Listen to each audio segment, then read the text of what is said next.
Good morning, everybody. Good afternoon. Good evening, wherever you may be. Welcome back to Long Dark. Good afternoon. Good evening, wherever you may be. And the Echo. Welcome back to Long Dark, everybody. We are going to get back into our Endless Night run here. We are on day 156. We are in the Keeper's Pass South, although we sort of made a discovery at the end of last episode that I did not grab my bullet casings from Pleasant Valley, so we need to head back to Pleasant Valley before we head out. So we need to head back to Pleasant Valley because we are missing one of our key ingredients to making our bullets. So we left some stuff here. I'm also going to leave the pry bar here as well, just to make it a little easier for us to travel. And I think the weather outside is looking absolutely lovely. Let's also drop this meat. And let's drop these rabbity pies so we don't have any smell on us. And then let's get our bow out. Our bow is almost gone, but we do have a good bow. I'll turn on night vision so you guys can see a little bit better. All right, let's head back to Pleasant Valley real quick. I did not want to have to be doing this running back and forth, but hey, some days you forget things. At least I didn't forget my bedroll or something like that. I've done that before, and that's no fun at all. And for those of you who are wondering, we did get word yesterday that the new update for Long Dark will be coming out next Monday on the 24th of June. So that is very, very exciting. Can't wait for that to happen. There will be a video, an update video coming out on Monday. That'll be preceding the release of the update. So that is super exciting, and it's going to be a lot of fun to check that out and see what it's all about. And then we will be probably starting a brand new misery mode character on Monday. So really looking forward to that. Looking forward to getting into misery and seeing how miserable it actually is.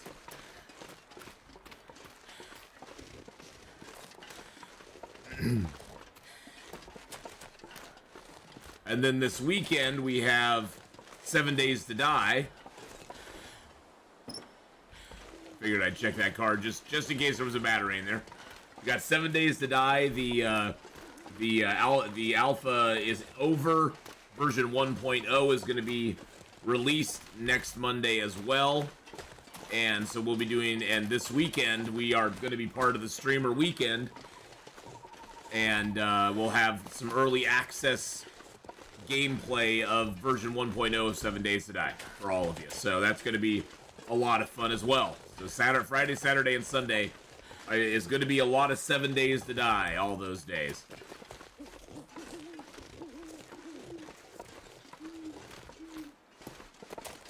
Well. Back to the farmhouse we go to get our... All we need to do is pick up our revolver casings, and that's it. Someone was a big dummy and forgot them. Gathered everything else up that I needed except for those.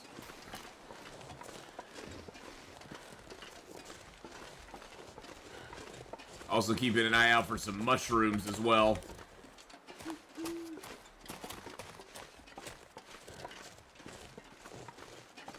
Hey, there's a couple sticks. We'll pick those up. Why not? Hey, Kenneth, how you doing? Afternoon, all. Just heard Misery Mode Monday. Did they announce something? Yes, they announced yesterday, Kenneth, that the new update will be released on Monday. Next Monday on the 24th.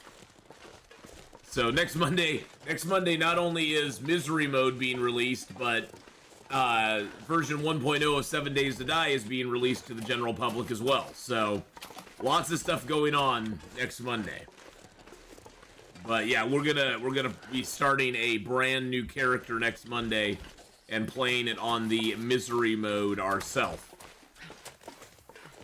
So that should be fun.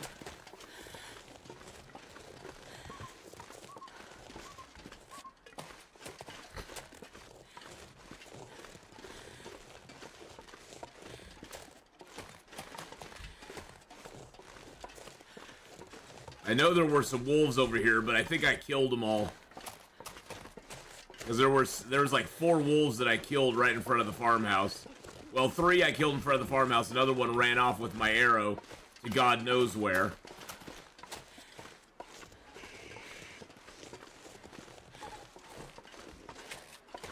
Alright, well this was an easy, quick trip back, so...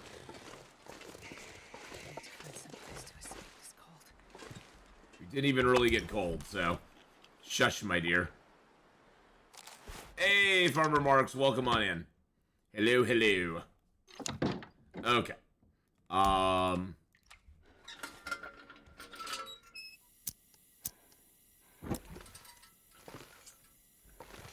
we go.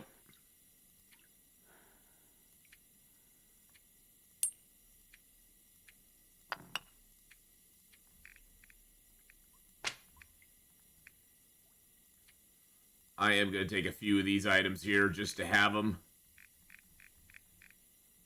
I know it's a little bright right now because I have the light on. Take 1 cured maple. Nah, my maples will last long enough. Okay. Yeah, we're good.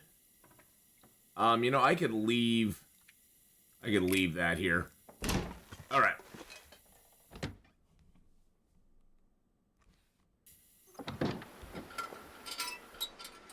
Alrighty. And now back we go. Oh, actually, let's break down these torches real quick.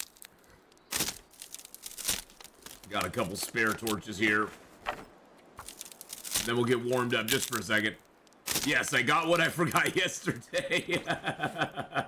Yeah, yesterday we headed off to make new bullets, and I didn't have my revolver shell casings with me. So that was a little embarrassing. There we go. All right. Let's fully eat up here.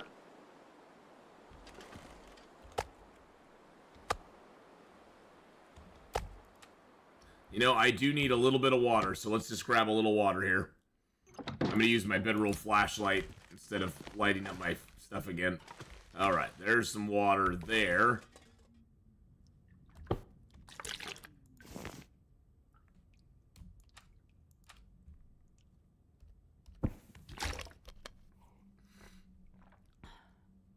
Since we got the water, we might as well drink it. Alright, there's our water. There's the refrigerator, I think. Yeah, there's the hallway, and there's the door. If you know a building pretty well, you can use the bedroll kind of as a flashlight, and it works very well, actually. Alright. Time to head to Keeper's Pass south.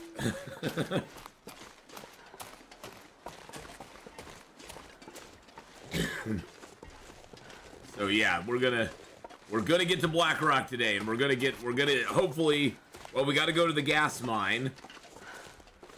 And we gotta go to the, we gotta go to the prison, of course.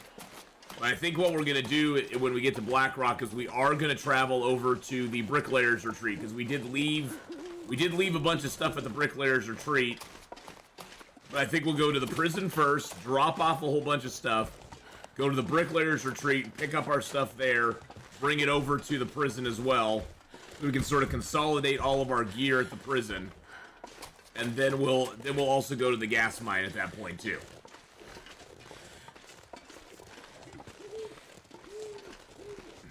Hello, rabbits.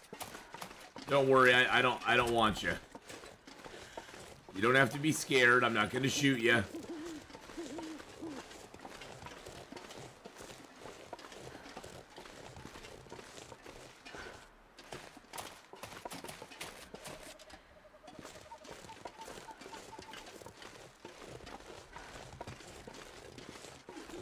It's quiet out here, boys and girls. It's too quiet.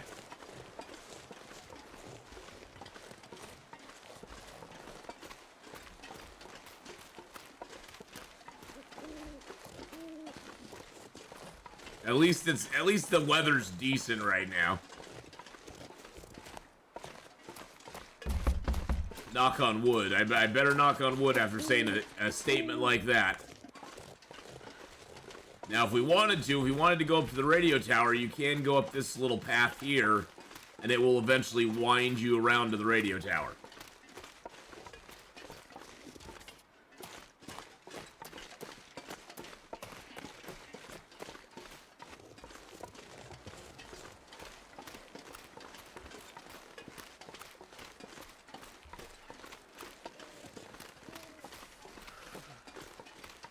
It's a little cold out here. It's only 1 arrow down temperature, so it's not that bad.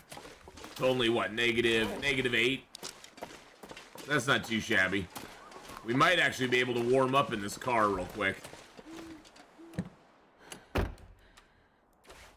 Oh, yeah.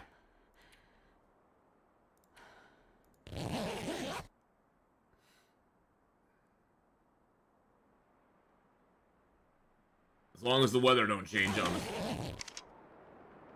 Yeah, it changed a little bit.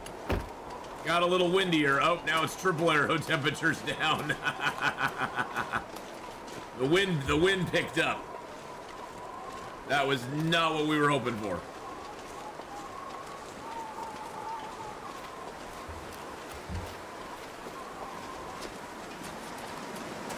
That is not a good thing.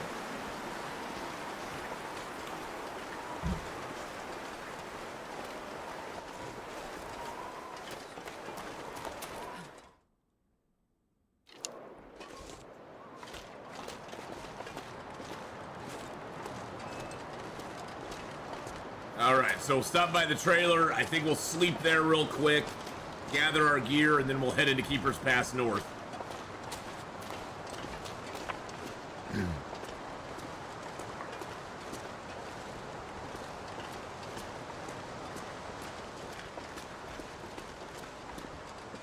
I forget if this is this the place that has a...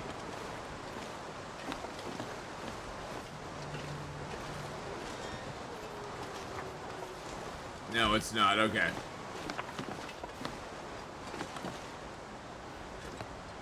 I know there's part of this river you can... I think there's a piece of the river here that has a fishing hut on it somewhere.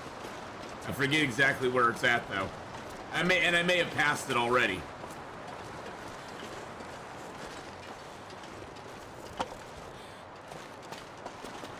Did I say I hate being cold? Yes, you did. Really do. Yes, you did. You said it many, many times, my dear.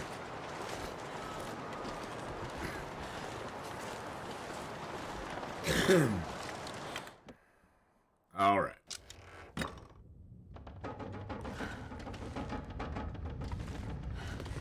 Let's go ahead and grab our stuff out of here. I'm not gonna be able to carry this load. Yeah, that puts us at 56, which is fine. We have some pies out there we can eat.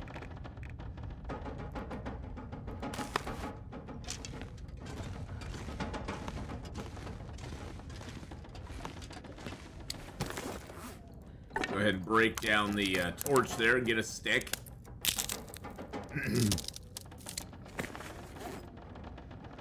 Let's eat this can of tomato soup, why not? We found that, we might as well eat it. Yum yum. Let's go ahead and drink a little water. I think we can drop that can here. Yep, we can drop the can. Let's sharpen up. Oh, no. Let's sharpen. Oh, that's a torch. I was like, wait a second. I was thinking, I don't know, my addled brain was thinking that was the hatchet for some reason. I have no idea why.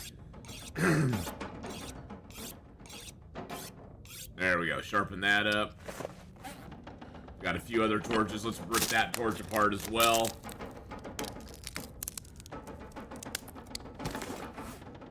I've got 16 sticks.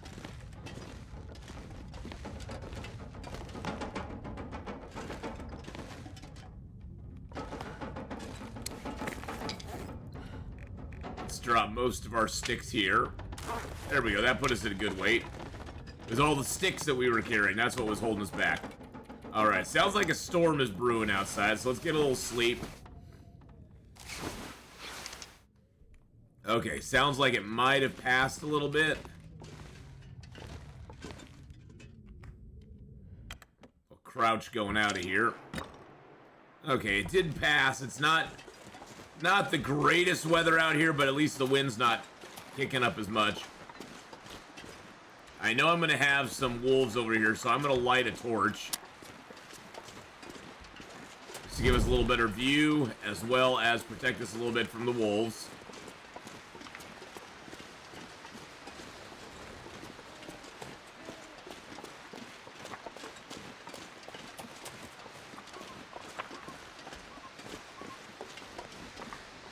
Oh, this may be where the, okay, there's the fishing hut right down there.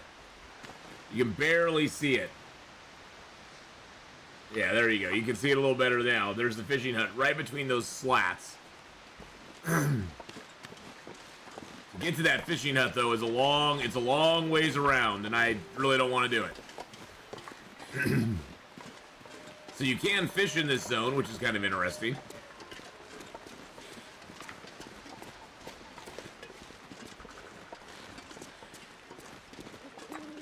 I think there's a cave, if I remember right, I believe there's a cave up here to the right. Like an outdoor cave that you can go to.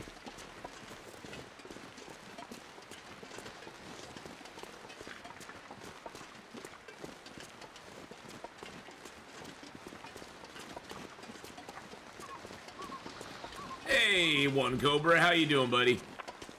How's it going?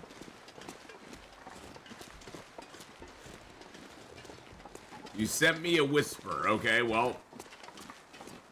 I can't. Okay. on here? On Twitch? I'm not sure.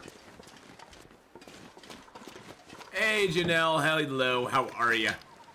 Yes, I'm finally catching you. I hope you're doing well. I missed your streams for several weeks. Hey, that's all right.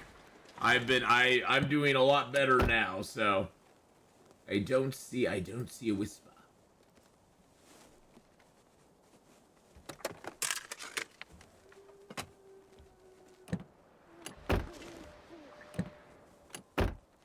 Boopity boop. Nothing else in there.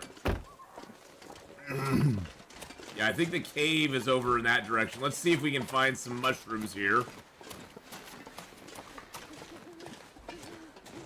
Oh. I forgot my freaking food.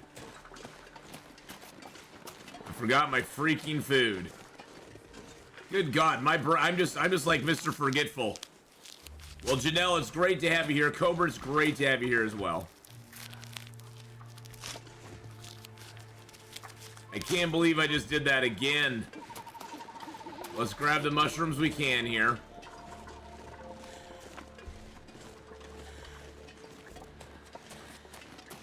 Just label me Mr. Forgetful. I'd forget my head if it wasn't screwed on, I guess.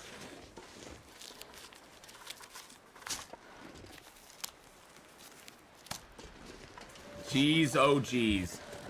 Boy, oh boy.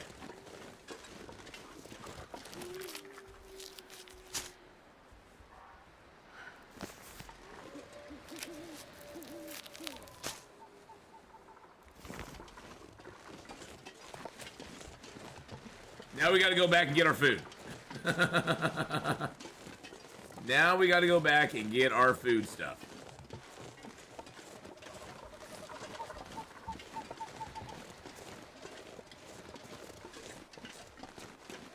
Oh, well. Makes life interesting, I guess. All this running back and forth.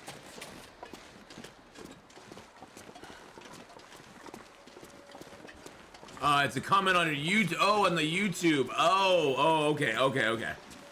So it's a comment on the YouTube side. Gotcha.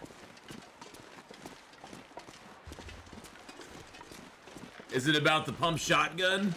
Is that it? And the wood logs? I saw all those. I look at all my comments. That's okay. I bought I made a pump shotgun, so I'm good. We made a pump shotty. And we're gonna be part of the 7 Days to Die streamer weekend coming up. Woo! I'm super stoked about that. That's gonna be so much fun. Cannot wait for that. Yeah, Friday, Saturday, and Sunday are gonna be kind of consumed with 7 Days to Die, because next week, on the 24th, they're gonna be coming out with the new Long Dark. And so next week, it's gonna be a lot of Long Dark all week long. Lots and lots of Long Dark.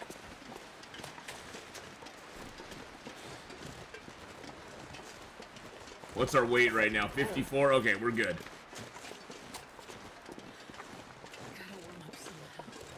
Yeah, I know, my dear. We're gonna get a fire started here real quick. And then we will eat a little food, and then we'll get warmed up, and then we'll head back. Again. Again, we'll head back. Alright. Throw a piece of coal on there.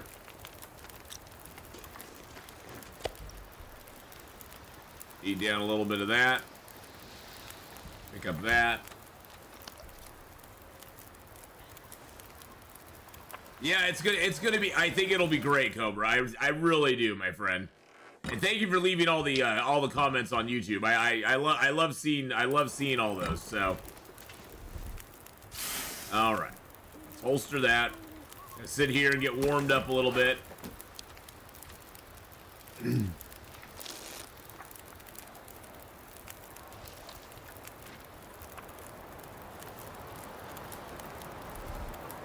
Oh, don't be this way, game. Don't be this way. No, no, no, no, no. This pack is getting too heavy to carry. Let's eat down one of our acceptable venison pies. There we go. Now we got 3 extra kilos of carry weight, so our pack is no longer heavy. I don't know if this torch is gonna last. As far as like it may get. Oh look, hey, Blackrock Federal Penitentiary. I don't know if the torch is gonna last as far as it may get blown out by the wind. May get blown out by the wind before we get there. Let's hope not. But at least we got a little more warmed up, and we got our food now. Yes, the 24th, Janelle, the 24th. So next Monday we'll be starting a brand new misery mode character, which will be fun. We'll give that misery mode a try, and then we might get on one of our longer characters and mess around with the cougar function and see if we can spawn the cougar. Just hang out in a zone till the cougar arrives. I watched your day 54 episode 13 YouTube while I'm here talking, so I'm you're oh jeez.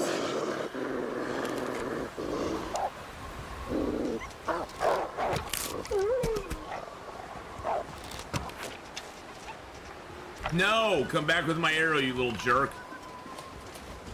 You jerk! You don't get to run away with my arrow. Come back here, you jerkazoid.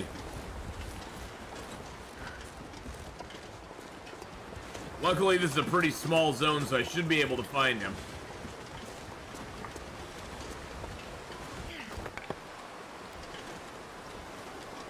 Oh no, it blew it out.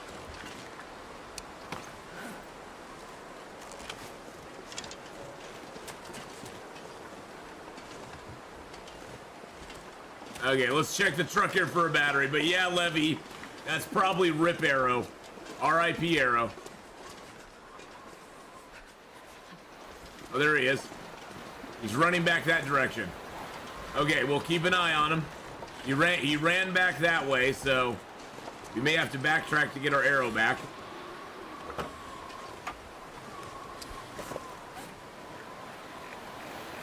Let's see, wolves killed 161. Cold.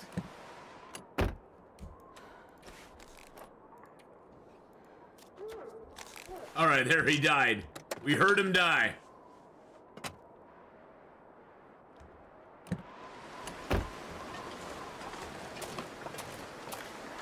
He died somewhere back here. I can't feel my hands.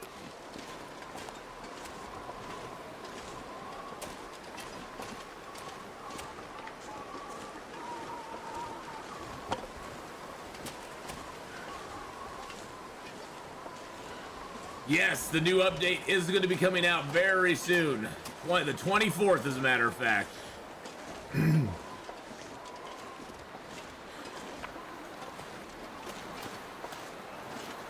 I don't know if he died back here or not. Do you know wolves in zone of contamination ignore torches? Yes. Yep, they attack right over torches if they feel like it. To be honest, Uncle Trevor, I've had mixed results. I've had mixed results with those wolves. Sometimes they've not attacked over the torches, but sometimes they have. It's I found it to be kind of an iffy proposition. Let's put it that way. I just would not recommend using a torch against a wolf in zone of contamination because it probably is not going to work. They're a little too hungry and a little too starved, and they tend to ignore things. I'll give you guys night vision. Maybe you can spot the wolf.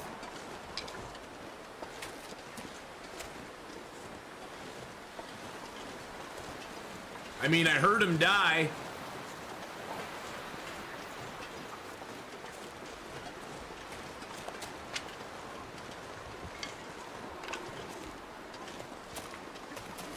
Just don't know if we is gonna find him.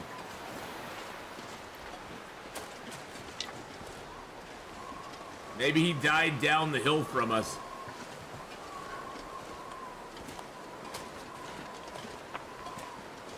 You said the 25th? So yeah, you were really close.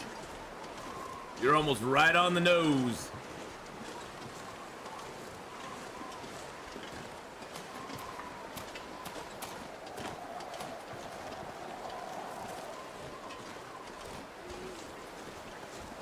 See if we can spot him here.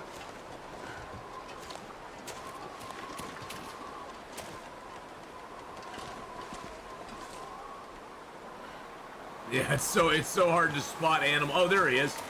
Never mind, we found him. I was gonna say it's so hard to spot him in the dark. There he is. Boom. Give me my arrow back, you little bugger. But yeah, Phobic, you were very close. Very, very close.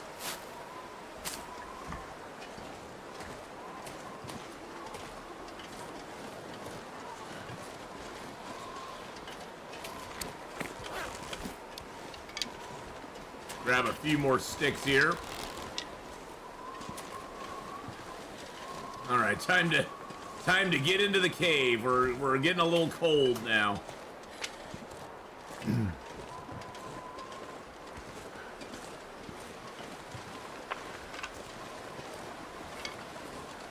Now, I'm hoping we find the red lantern inside the cave here. That would be really awesome.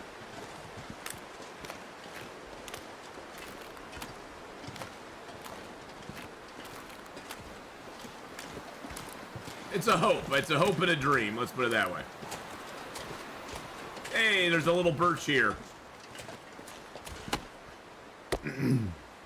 Hello, birch. Hello, sticks. Hello, sweetie. Hello, Mr. Rabbit.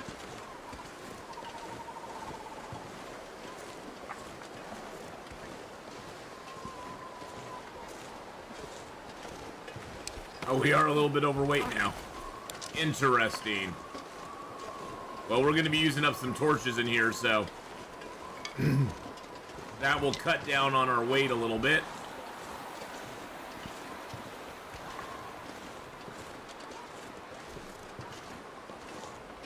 One thing when you have the grenades, hold your mouse button to throw them. Yes, the mouse button powers up and throws them further.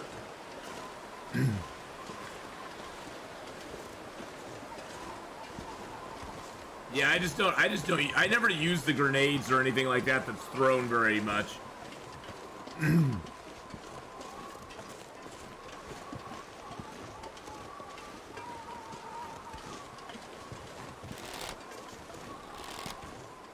I just don't use the grenades often enough, so the update's coming out Monday, so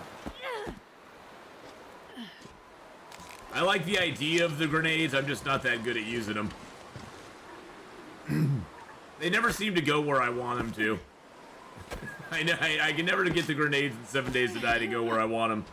Those and the Molotovs. The Molotovs I'm always scared of using because I usually set myself on fire. That's how good I am with them. I usually set myself on fire. Alright, so let's go ahead and get the torch out so we can see good. There we go.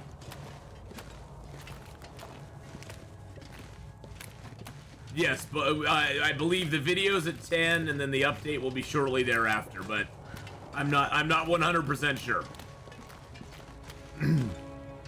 Hey, there's the red lantern. We got the red Spelunker's lantern. Look at that. Yay us.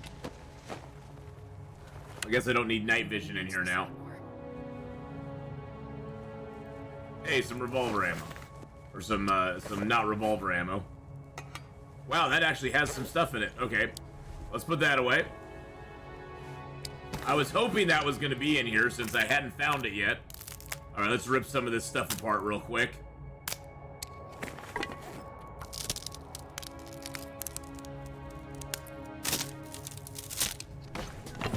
Hey, Aldreas, how you doing? Thank you for the 48 months.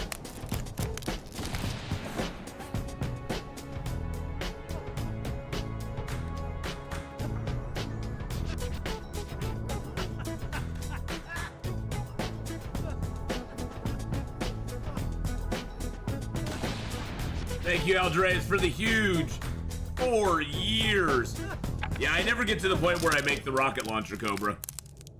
I just never do. Resubscribed for 48 months. Oh, my, a button to push for lower. Yes, there's a button to push. A button to push. But yeah, I never get to the point where I use the rocket or the what's it called? Not the, well, the robot. I think of it as the robot.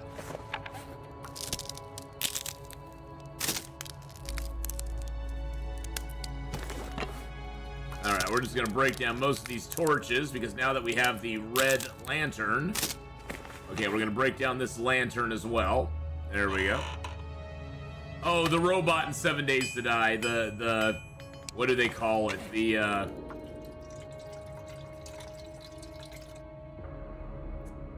I forget what they call it exactly, but yeah, it's that robot in 7 Days to Die. I guess it helps you, it helps with healing, but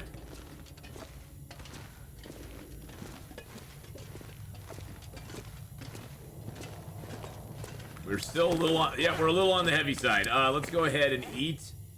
We'll eat that. And we'll eat that. It's so late game, I've gotten tired.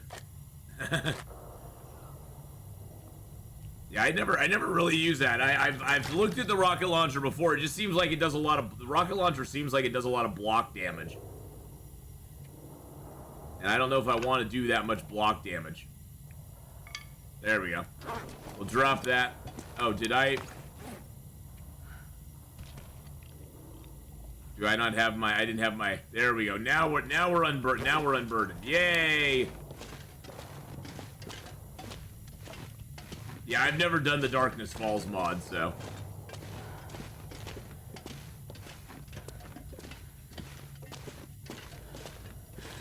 I've seen people play it. It looks too scary for me. It looks too scary for me. Big old tentacle monsters and ginormous zombies. I'm not that bored of 7 Days to Die yet, so. I haven't explored most of 7 Days to Die yet. I don't have that many hours in it.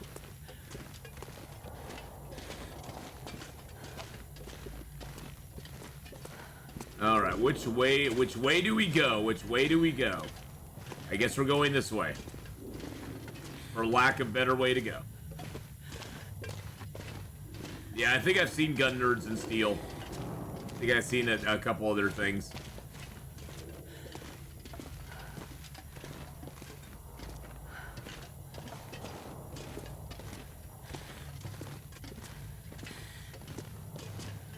All right.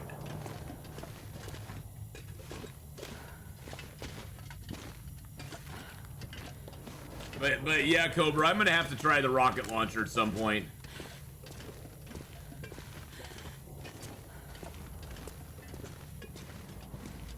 Yeah, how many hours do I have in that?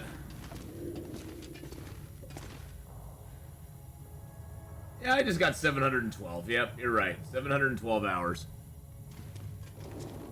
I never used the robot. If you see a rocket launcher at the vendors, try it out. Am I going back? I think I'm going back.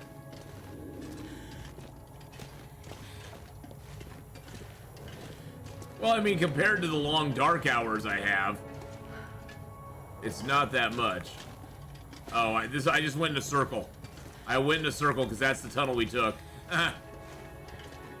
I looked away from where I was going, and I ended up going in a circle.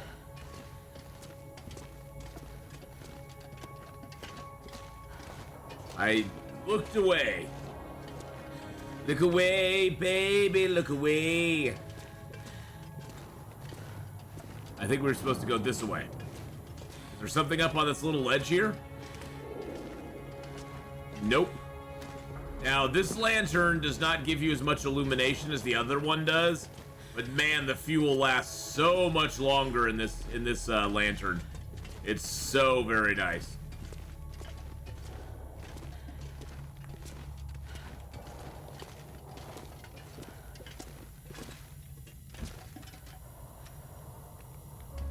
All right, all right. That sounds good, Aldres.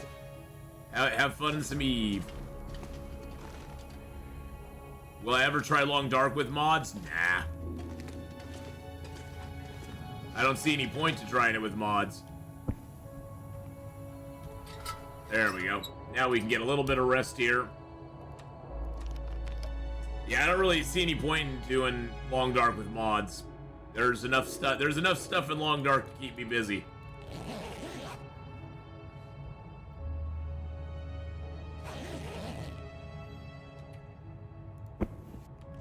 And so far, I've never seen a mod that I was that interested in for Long Dark either.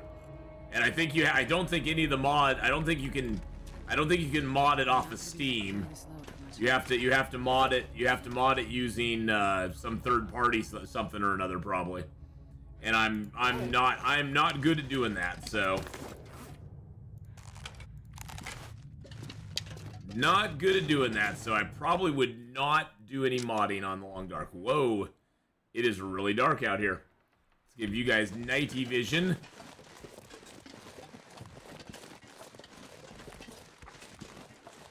Plus, the Long Dark is not really it doesn't lend itself well to modding,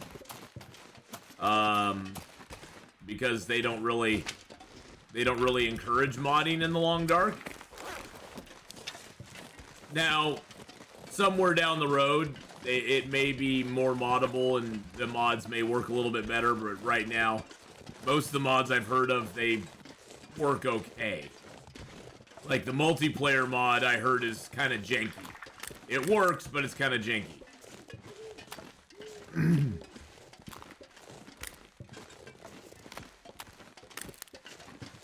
This is a wild looking canyon in the dark like this. I don't think I've ever traveled this canyon in the dark. That is wild.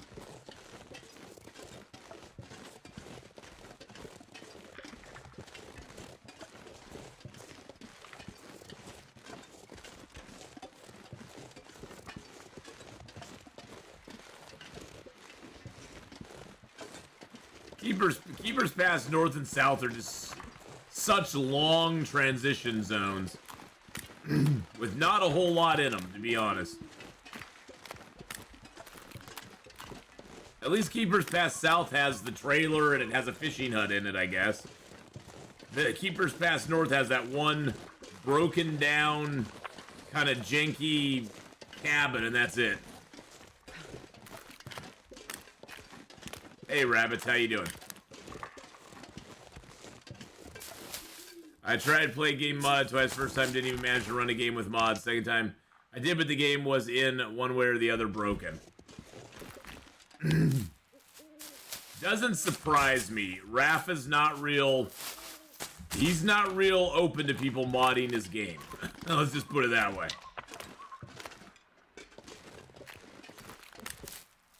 He's not a big fan, let's just say.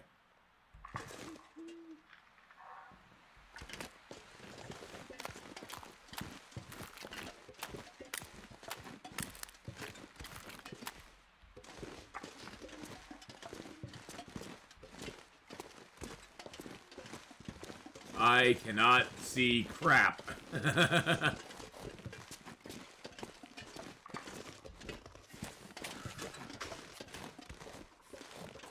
Yeah, don't mod Raph's second baby. I hate to pull the internet at my place because of thunder and lightning, so I'm using my phone. I had to switch it off my PS4 in your YouTube video, but when it stops, I will continue watching. Oh wow, so you have thunder and lightning out there right now, Cobra? Well, dude, be safe. Yeah, unplug your stuff and batten down the hatches so nothing gets fried. Because you do not want it getting fried, that's for sure. Oh god, and here comes a storm.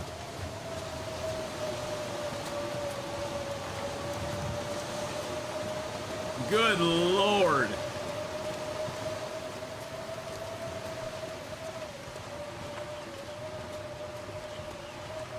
Good god, man.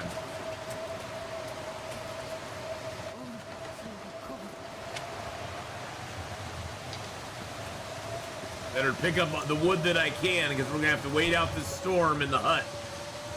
In the hut up here.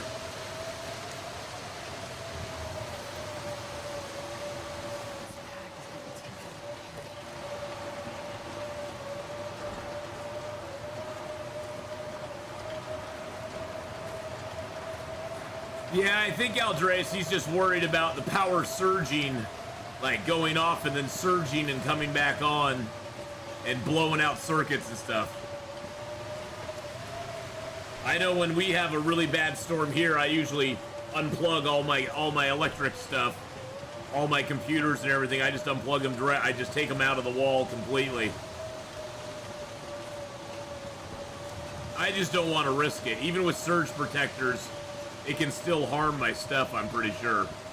I'd just rather be safe than sorry. I mean, I have everything on a surge protector, so.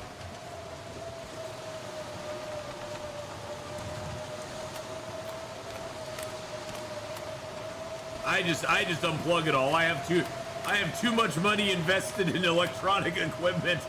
And I'm just freaking paranoid.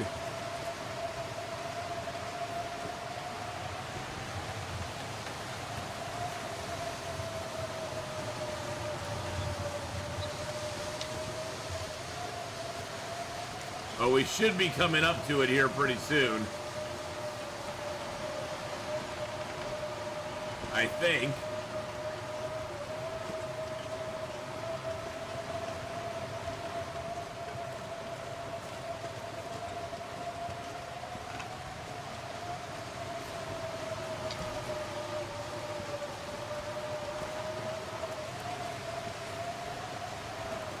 Hello? Log cabin, where are you? Oh, here you are. Woo! Oh my goodness gracious. I was like, where is this log cabin at? Log cabin not being cooperative. I want to take this frickin' saw. I want to take this frickin' saw out of that frickin' tree there. That would be pretty awesome. Oh, that guy died.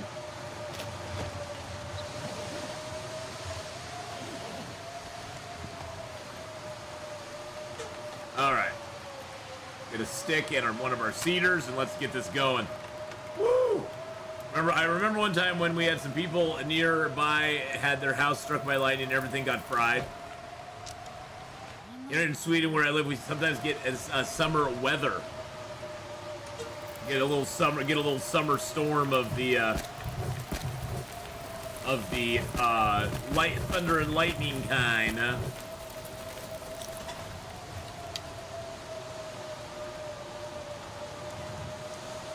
PS1, TV, VCR, microwave, coffee maker, stereo, most plugged into a surge protector. Luckily, insurance paid for it. Thank goodness, Diurnells. Yeah, it sucks to lose all that stuff. All right, so I think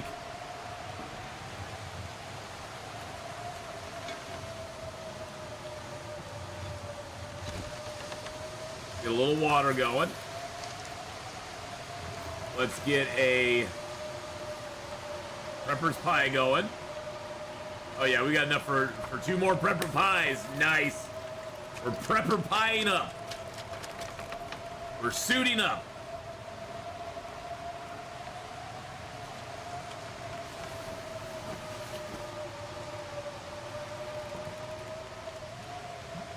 It's going good though, Lauren. It's going real good.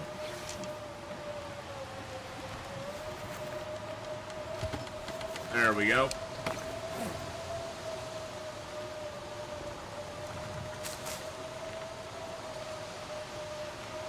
Eat down some of these cattails, because that's our food right now.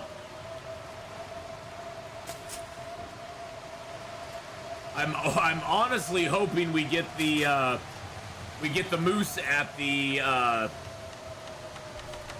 prison. That'd be really nice. I wonder if we'll be able to eat cougar meat. I would imagine we probably will. I don't know if it's gonna have a lot of meat on it or not, but I got a brown recluse bite on my arm now. Just now getting healed. Started 3 weeks ago. Good God. Yikes. Yeah, those brown recluse are no joke. Sure, sorry to hear that. That's not fun at all.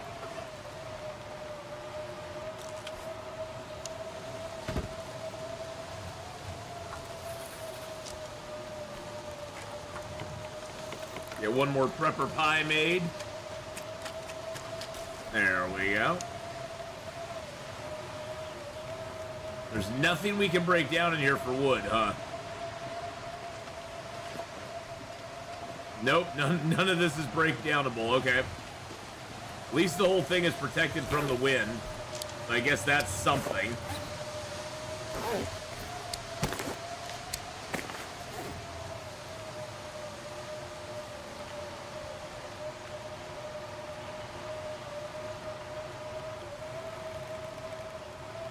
I went downstairs to make a ham sandwich and a liver pate sandwich.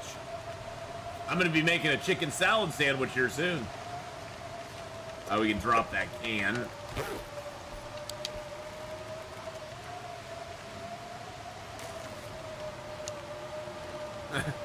I can put the recycled can in the snow.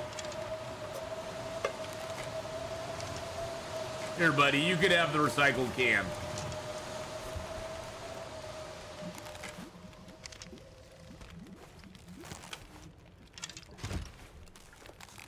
We'll probably leave some water here too, because we're probably way overweight right now. Way overweight. Oh, actually, we're not, surprisingly. Oh, because we made a fire. I forgot. We threw most of our sticks in here.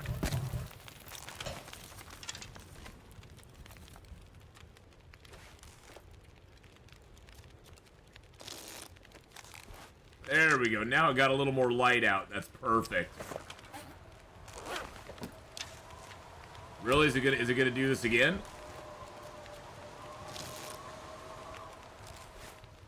Okay. Gonna say, if the weather keeps jacking me like this.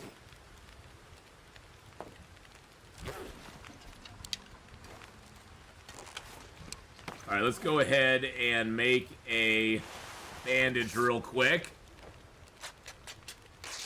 Nice with chicken. I wish I had turkey meat. Ooh, chicken meat to my sandwich. Oh, we do have that.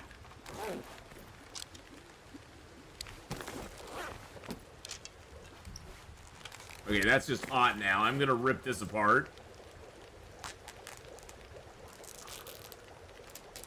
I'm gonna rip that apart. I must have something else as well. Yeah, I have this sweatshirt. We'll rip that apart as well.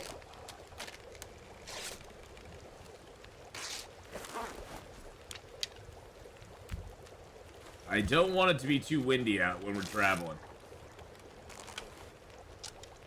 Really. It's gonna keep doing me this way. There we go. Well, from what they've been saying, the cougar will be something we can damage and kill, but it's not gonna be easy. It ain't gonna be easy. Alright, we got that there.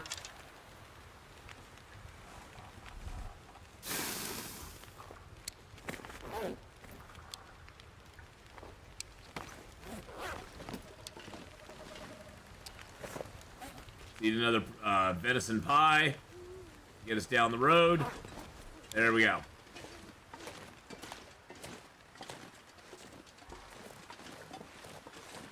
You know, I could make some more venison pies here.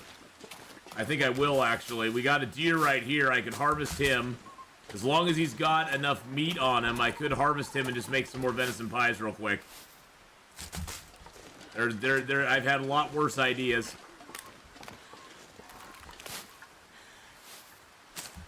But yeah, he's good. I believe the Dark Walker's kind of the mold for the cougar, as far as, like, it's not going to be something that actively is we're just going to see wandering around. We're going to get some warnings about him, and then he's going to attack you.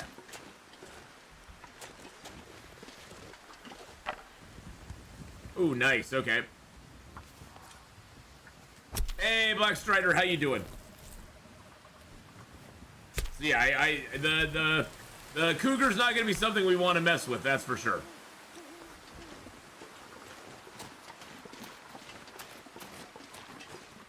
I'm sure it's something that we can mess with, and it will be something we can hurt, but I don't think it's going to be something that we're going to want to mess with for the most part. No, the update's not dropping till Monday. They announced yesterday that it will be Monday when it's done, when it's going.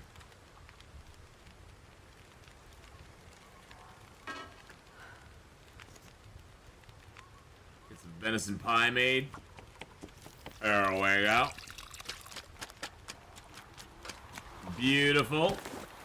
Loving it.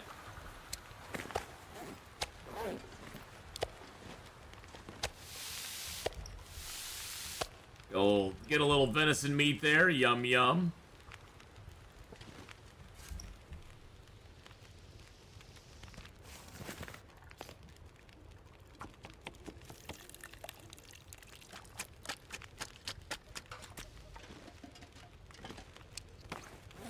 All right, perfect.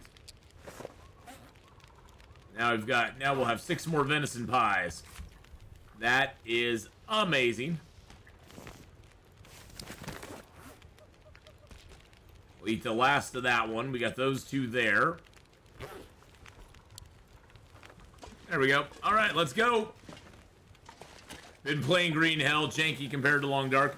Green Hell is a... I liked Green Hell for what it was. The game did bother me in a lot of ways. For me, Green Hell got a little repetitive after a while, because the main thing I didn't like about it is Green Hell's more of a, you make a base and then you have to go find, schemes and new recipes for stuff, so you have to travel to certain places, and when you travel a lot, you kind of have to set up a whole new base, so you have to have lots of little bases all around, and so you can't really establish yourself in just one spot, and it's kind of annoying to establish a new base every single time. Did you say Part 5 is dropping Monday? Yes, Part 5 is dropping on Monday. Part 5 is dropping Monday the 24th. It'll include the Cougar, the Misery Mode. They're going to have the new Cheat Death. There's going to be a cheat death feature, which I don't know if cheating death is going to be in Interloper and Misery. I'm hoping it's not. They haven't really said if it's going to be in all gameplay modes or just like, you know, Voyager or Pilgrim, Voyager, and Stalker. And I guess you can cheat death up to 3 times or something like that. Which I'm not... I understand why they're doing it. I'm not a big fan of it myself. It's something I wish they didn't add, but, you know, it's their game. They can add what they want. And you don't have to use it if you don't want to. You don't have to cheat death if you don't want to, so...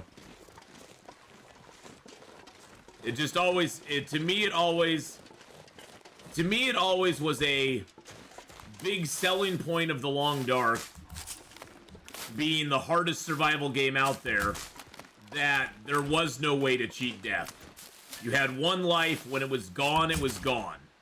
And everything you worked for was gone as well. And yeah, that seems harsh, but at the same time, for me it was like a big selling point when I talk to people about The Long Dark. It's like, you know, hey, other games you can play, they'll have a mode where they give you the option of permadeath. Long Dark gives you no choice. You're always permadeath. You're always going to be permadeath in Long Dark, and that's not the case anymore. So it does make it is the end of an era, I guess. It's sort of like when they took corpse runs out of EverQuest. I understand why they did it, but it was kind of the end of an era. It was the end of the hardcore mode for me.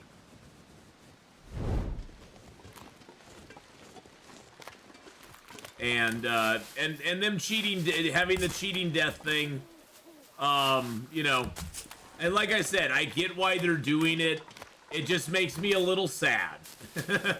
It just makes me a little sad. It's like, aww, that was like one of the best. That was one of the most fun things about Long Dark to me, especially when you talk to other people who played it. It was like, now you're gonna have to add the qualifier when somebody says how many days they've lived. You're gonna have to add the qualifier of how many times have you cheated death. And yes, I know people can back up their save files and stuff, but most of the time when people back up their save files, they aren't bragging about living for 100 days or 500 days. They keep it quiet that they're doing it, and they just kind of quietly go about their way and do their stuff. So it's a little different in my opinion. Because now we'll have to be like, oh, you lived 500 days in Interloper? Well, how many times did you cheat death to get there? Where before it was like, you lived 500 days in Interloper, I know exactly what you're talking about.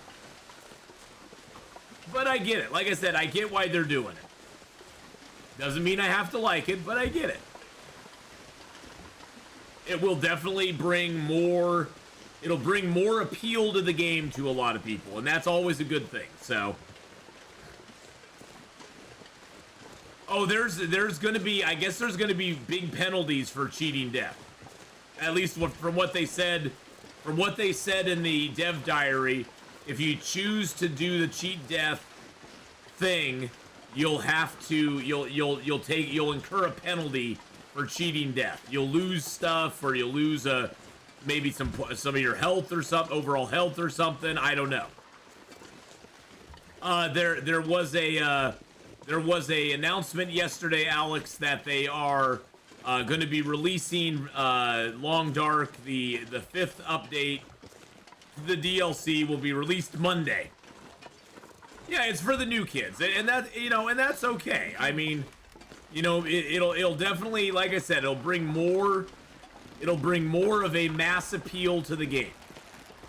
Which, anything that brings more appeal to the game, I'm always for. Even if I don't agree with it myself, I'm always for it. So, bring more people to the game, I say.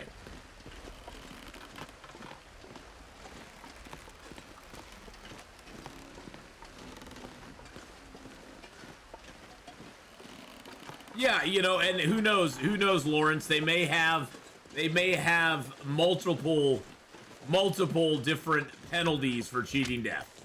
You know, Especially since you can do it 3 times, and maybe the penalties will be random. You'll get a different penalty. You know, it won't be like, this is always your first penalty, or whatever. What's my favorite gun in 7 days? I'd probably say my favorite gun in 7 days is the AK. I for whatever reason, always go heavy AK. I love the AK. Get a big old drum mod magazine on the AK, and I'm just like spitting out 7.62 bullets like there's no tomorrow. Affliction, missing leg. Affliction, missing hand. You can no longer use a bow. You can only use one-handed weapons. That would be hilarious.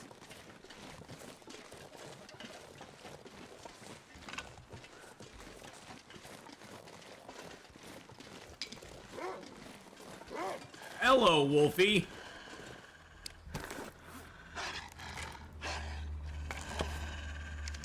I can't even see him. I'm gonna give you guys night vision so you can see him.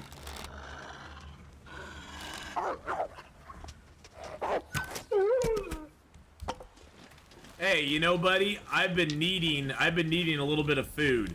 'Cause I'm gonna be getting hungry here soon, so why don't you feed me? No, I've not played any Bethesda games other than that horrible Starfield game. Never played Skyrim, never played any of the Fallout games either. It wasn't my bag, baby. No, I just was never, I wasn't playing games back then, so.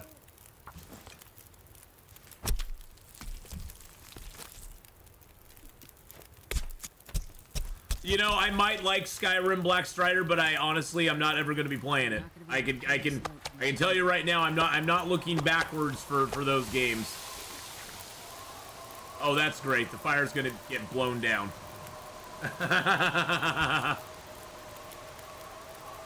I knew that was going to happen. Why? I just don't have the time. When would if I was to play Skyrim, I would have to stop playing Long Dark, 7 Days to Die. I'd have to stop playing a whole bunch of other games. I only have a limited number of limited number of hours in my day to play games. And there's enough stuff on my plate right now that I want to play that it doesn't leave any time for the other stuff. So, and I'm not really looking to go back and play games that I've missed already. There's a few that I've done that with, and that's fine. But I mean, it would be a definite. I would just have to stop playing certain games for a while until I played those. And so Long Dark would take a back seat. Other stuff would take a back seat. And I have enough games in my Steam file that I've never even played before. That I want to play. That I can't even get to.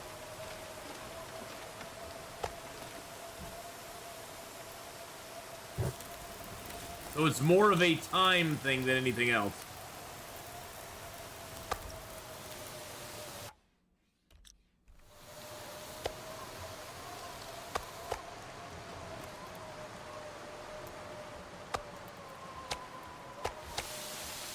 It's more just a time factor thing than anything else, so. Alright, so we got that going on there. Well, I appreciate that you'd watch it.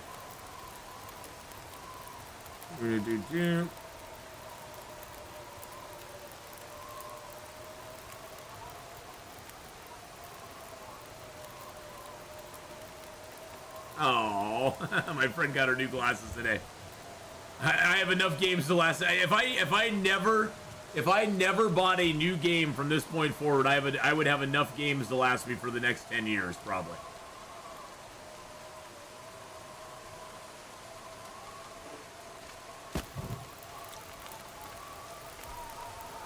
Oh, I've seen the Fallout games, Cobra. I've seen the Fallout games. I just have no interest in playing anything else right now.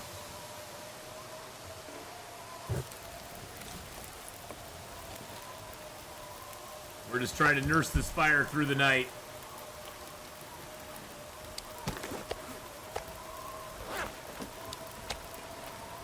have a hard time finding more time. And I wish I had more time. Okay, come on. Come on. You know, Lauren, I've played when I was sick, I played a little bit of American Truck Sim because it's a very low threshold game. But yeah, I mean, you know, I've talked to people who play Skyrim. My son has played a lot of Skyrim. He's played Fallout. He's enjoyed both of them, but honestly, I'm good. I know that a lot of people really love those games, and I get it.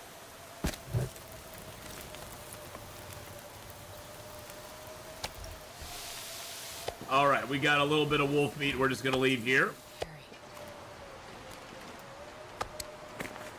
We're 55.8. Okay, I could probably take one of those, eat a pie, and then we can go.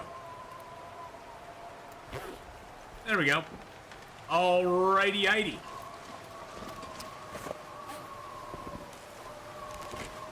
But yeah, I mean, a lot of people have recommended those games before, so. The one that gets recommended a lot is Fallout New Vegas.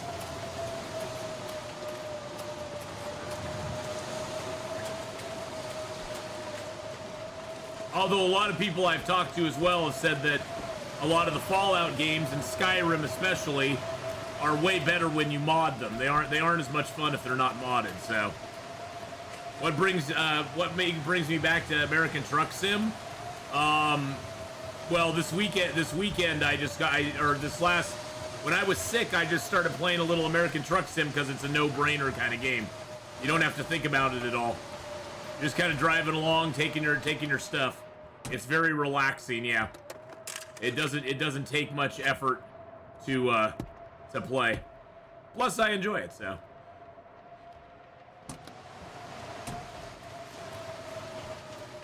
Again, Cobra, it's a matter of time. It's a matter of time. Here's my day. I stream from noon to 6. From 6 to 9, I putter around the house and get some stuff done. Maybe go grocery shopping. 10 o'clock, I go out and drive for Lyft till 5 in the morning. When I come home, go to sleep, get back up at noon, and stream again. And then I have one day off. I have Wednesday off from that. And that's my life. That's why I can't fit in a whole bunch of other stuff. And that's why I can't fit in other games and other things. And I'm busting ass just to make my bills. Because streaming and YouTube don't cover it. So, as much as I enjoy it, I have to do a whole lot of other stuff. I don't have just endless hours to play games any longer.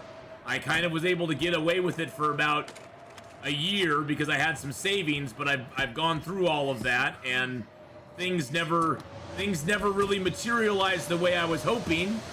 So I've been unable to continue that, and unfortunately I just don't have the time. I literally have about 6 or 7 hours to play games on stream, and that's about it. And then I do a little bit of recording of stuff on Wednesday, and that's about all I have, unfortunately. The rest of the time I'm driving for Lyft, I'm sleeping, I'm doing a little bit of grocery shopping or getting my laundry done. So yeah, unfortunately it just doesn't work out to play more stuff. And my son's in college too, so I don't really have a chance to play anything with him. Wow, this would be awkward if I ran into a wolf here. Or a pack of wolves. Yeah, unfortunately, it's just, like I said, it's a matter of time. It's a matter of time. And honestly, I'm not the biggest fan of Bethesda. I'm just going to be completely honest. Bethesda seems like a very lazy company to me. They were lazy with their Starfield game. They seem lazy in the fact that they basically depend on modders to mod their games to make them better. They don't actually try to improve stuff very much. And they charge a crap ton of money for their games. At least they used to. They can't really get away with that anymore, but yeah, Bethesda, I don't know what it is about Bethesda. Bethesda just kind of makes me, they just seem a little scummy to me. They seem a little scummy to me.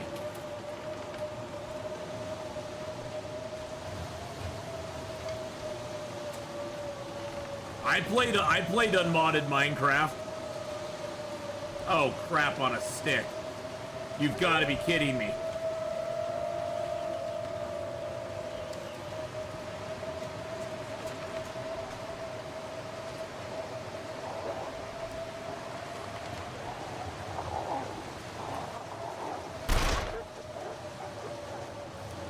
Got one of them.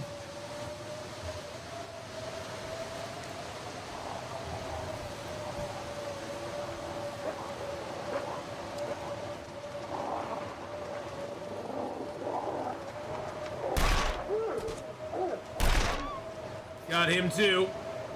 All right, we got him. Woo!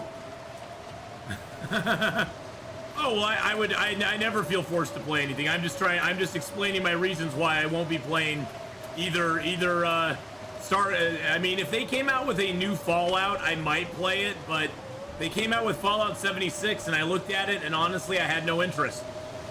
I just kind of like, it doesn't excite me that much. But hey, you know what, Cobra? I'll never say never, because for the longest time, I didn't want to play 7 Days to Die. I think it was because I sort of had zombie fatigue, and I was kind of bored of zombie stuff, because everything was zombies. So I was a little bored of zombie stuff. So, you know, I'll never say never. But the chances of me playing it are pretty slim. Because I've had the opportunity to get them and play them and try them, and they just never looked that exciting to me.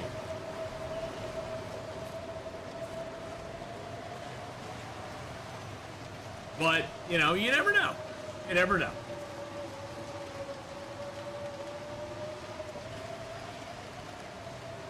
I resisted 7 days for a long time too, so. And now I really like 7 Days. And I play a lot of 7 Days to Die. Hello. Hello. Matches, hello.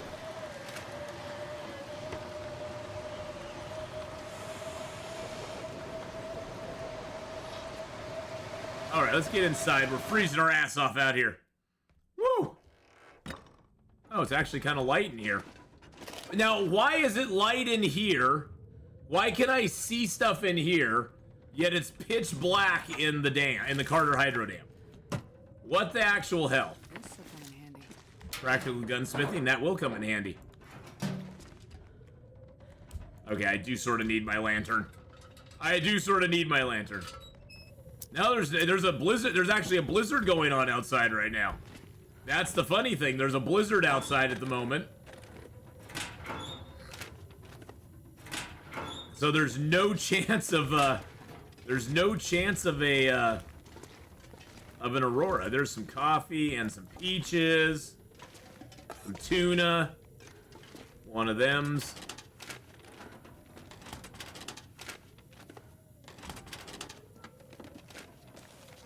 I don't want newsprint.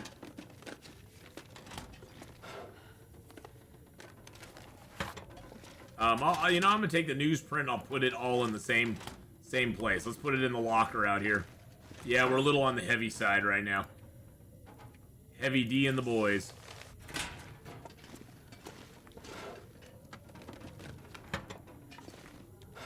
I don't know if Aurora worked differently on Endless Night. Now, the Aurora, you can actually get nights that have Auroras in them.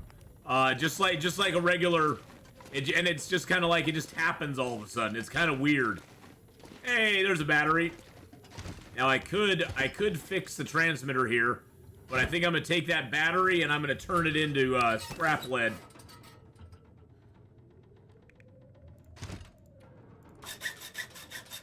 There we go. Got me a haircut, a burr haircut. It went to the grocery store. Now back home. Nice. Fallout 76 was a bad game from the start. Oh yeah, that's what I heard. I mean, I watched another streamer who was playing it, and his biggest complaint is that there were issues in Fallout 76 that were the same issues that they had in Fallout 4 that they never even bothered to fix. That the modding community had fixed, but they never bothered to fix. And that made me go, oh, so Bethesda's just a lazy company that doesn't want to do what they probably should be doing because they just figure, oh, well, they'll just mod it and they'll fix it. They'll just fix it for us.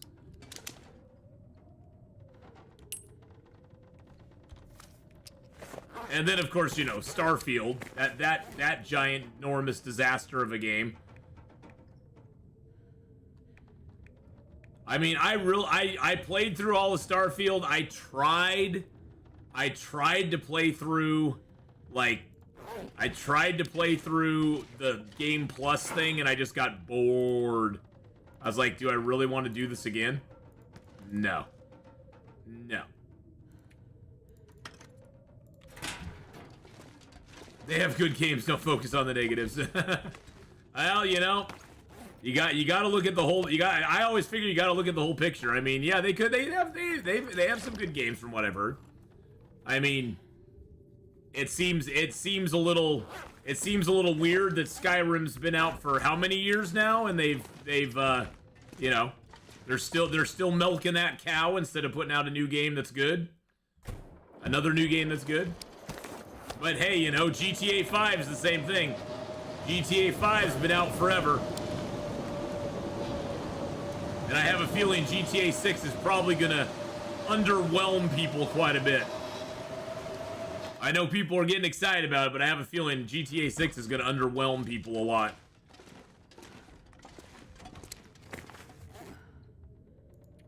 Alright, so that's all good. Oh, let's drop those here. Get those down.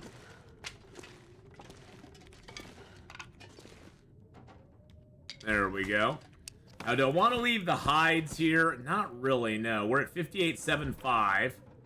Let's drop the metal here.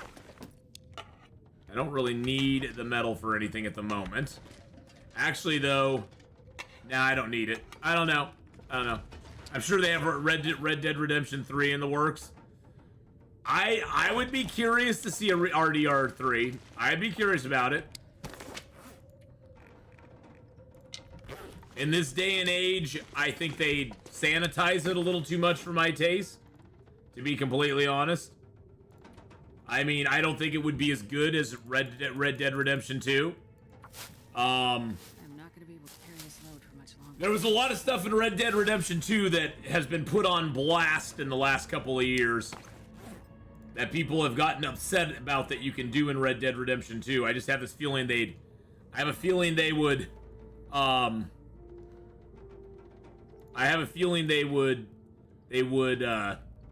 just sanitize it a little too much. Gaming companies these days are so afraid of offending people. So afraid of getting put on blast by some weirdo on Twitter. I like GTA a lot, but Red Dead Redemption 2 is better. No doubt that 6 is going to change gaming big time. Red Dead GTA 6. You know, I think it'll be an interesting experiment. I'm curious to see what they do in GTA 6. It may be really great. And hopefully it is, because a lot of people love the GTA games, so.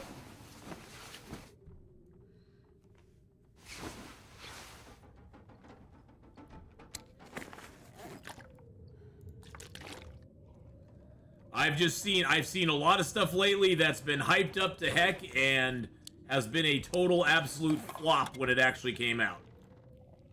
So I think GTA 6 will probably be pretty good on the whole.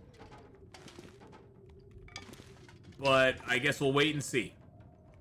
Wait and see if it's great or if it's another Cyberpunk or Starfield or Justice League or Suicide Squad Kills the Justice League, which has now been like they've taken everything away from that. Atheenon Red Dead 3 was confirmed by Rockstar parent company. Yeah, Rockstar is... Yeah, we'll see. Like I said, I think they're going to sanitize it way too much. They're gonna sanitize Red Dead Redemption 3 way too much. And that's gonna be, it's gonna be interesting to see what they do. Is there still a frickin' storm going on out here? But yes, Brody, you're here on time. You're here on time. Yes, there is still a storm going on out here. That's annoying.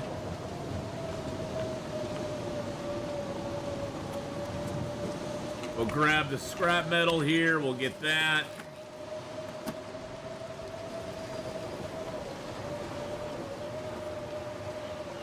I mean, I guess at least with Starfield, they gave a they shot their shot at a new IP. At a new IP. You know, at least they shot their shot with a new IP, and although it didn't work, at least they gave it a shot. So I'll hand it to them for that. That they tried a new IP. It didn't really succeed that well, but at least they tried something new. Which a lot of companies these days won't even try something new. So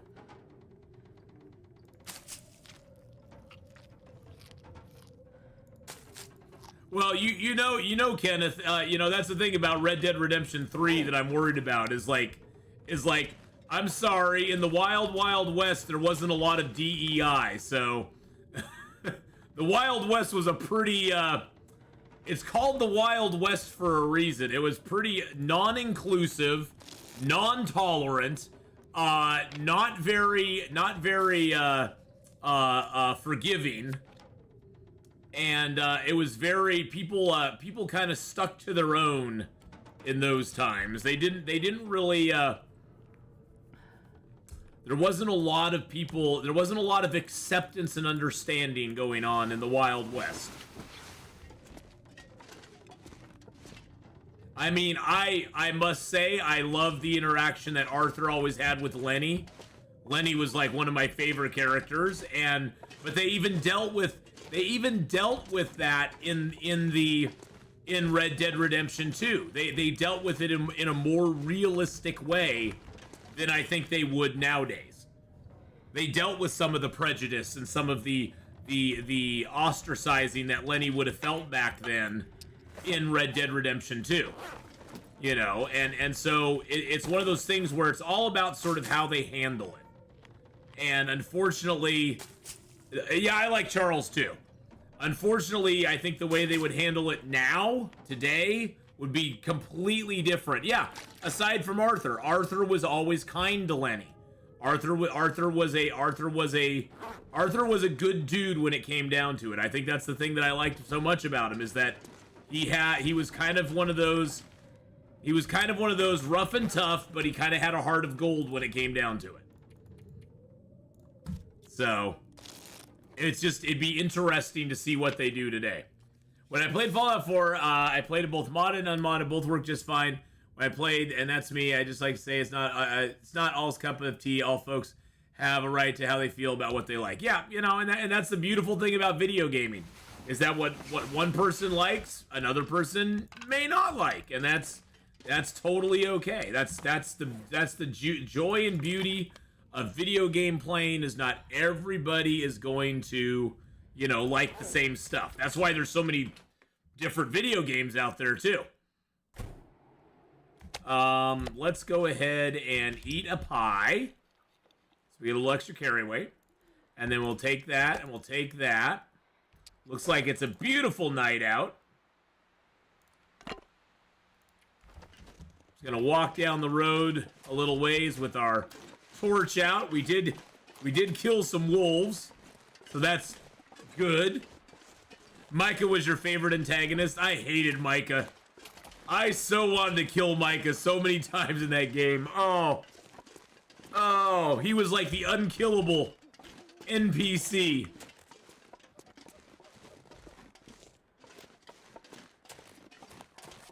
Micah was such a dick. Micah was such a dick. But you know, hey, they wrote themselves a good villain.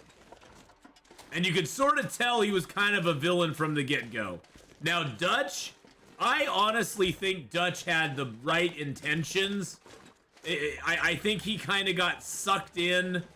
I think he kind of got sucked in by Micah a little bit, and I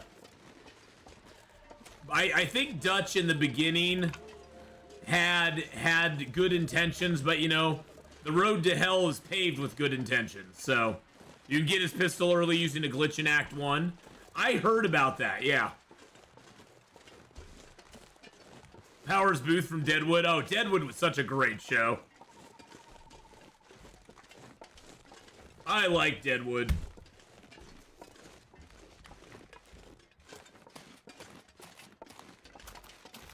All right, we're off to see the wizard, boys and girls. The wonderful wizard of... Oh my god, there's Timberwolves.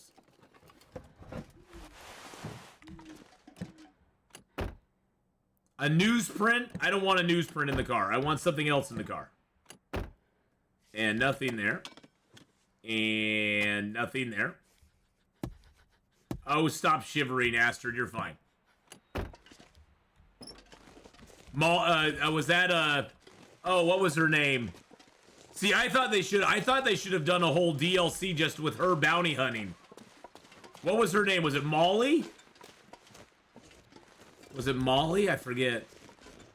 Carnival? No, I don't have I don't have HBO. So Sadie. There we go. Sadie. Yes.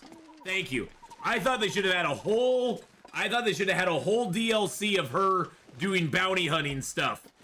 So we could have got her story between what happened to Arthur and then you playing Dingaling, what's his name, that I didn't care about because I never played Red Dead 1. I can't remember his name either. But I never cared about him, so. All I wanted was to play more Arthur. You know how long I spent growing Arthur's beard and getting his horses and getting him all... John Marston, yeah, that guy. Yeah, that loser.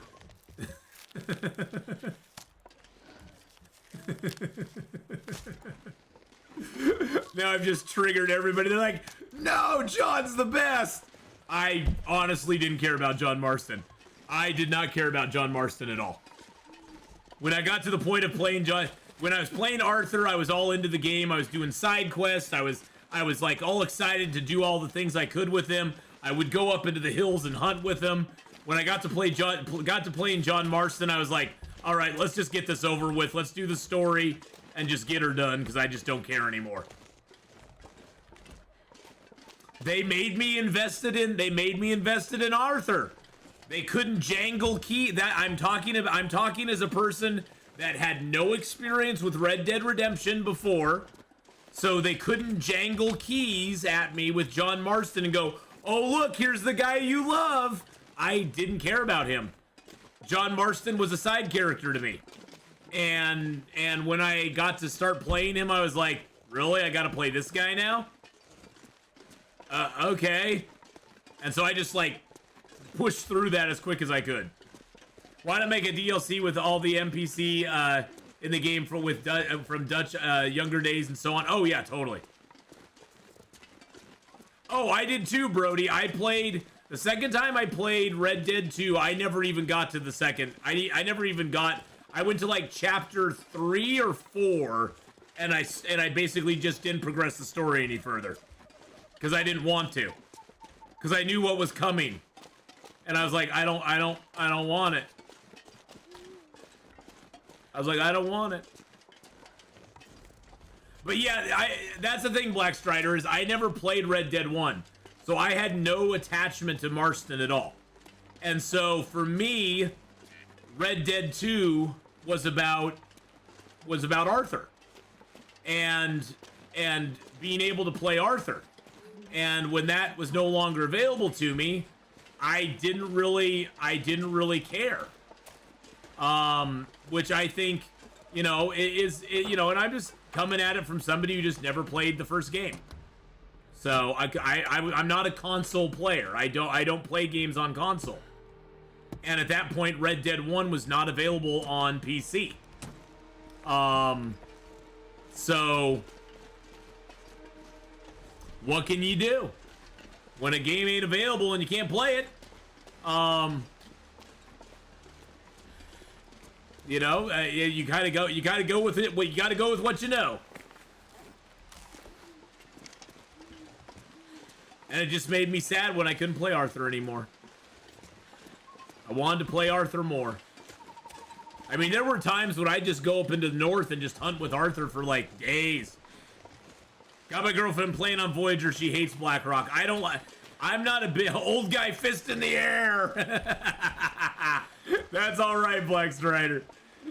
You fist in the air all you want, my friend. We're gonna go drop off all our cool stuff here. All the cool kid stuff's gonna be dropped off up here. I'm not seeing a moose. It makes me sad. I'll let you guys have night vision so you can see a little bit better. I am not seeing a moose out here. That makes me super duper sad. There are a lot of cattails out here, so that's good news. But yeah, I'm not seeing Mr. Moose. Now sometimes there'll be a deer around here. Not seeing him either. Wow, there's just nothing around here. Well, let's grab the useless Polaroid. Boop. I have not gone to the mine for the key code yet. No. Nope, have not gone to the mine for that yet. We gotta go to the mine first. I got to the point that I got the Mauser pistols after unlocking it from the legendary shooter's quest from the bar with the old pro shooter, and the guy wanted and the guy that wanted to make a bio on him. Oh yeah, the bio guy. I mean I spent so long on Arthur, like getting different animal pelts to get all the different clothing and to get all the legendary animals. I spent so long doing that. That was so much fun. Some tuna, some books. Hey, there's some shell casings in here. And a shell.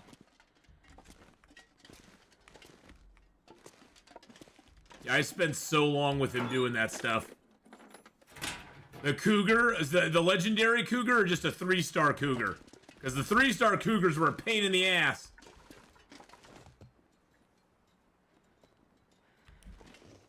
The legendary cougar, I didn't find the legendary cougar to be too bad. It was more a matter of, you know, finding out that, oh, you can use explosive ammo on all the legendaries and you never ruin their pelts.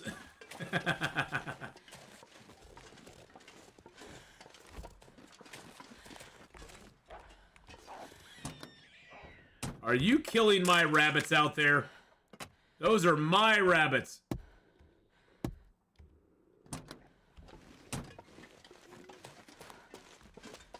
All right, here's the note that tells you, go to the mine and get the thing.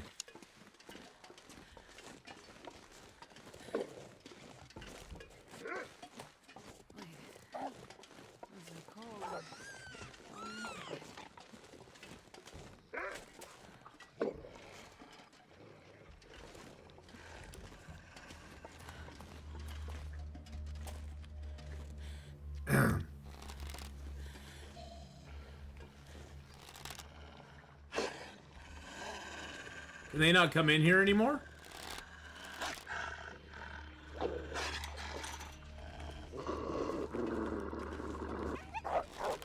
I guess not. Well, I closed the door too, so. They used to be able to come in this little yard here. Wolf eats rabbit. Yeah, wolf eats rabbit. Makes me sad. Let's go in here and drop off these maples, the birches that I have. I used the time stop to get the legendary animals, but the fishing was hard work for them.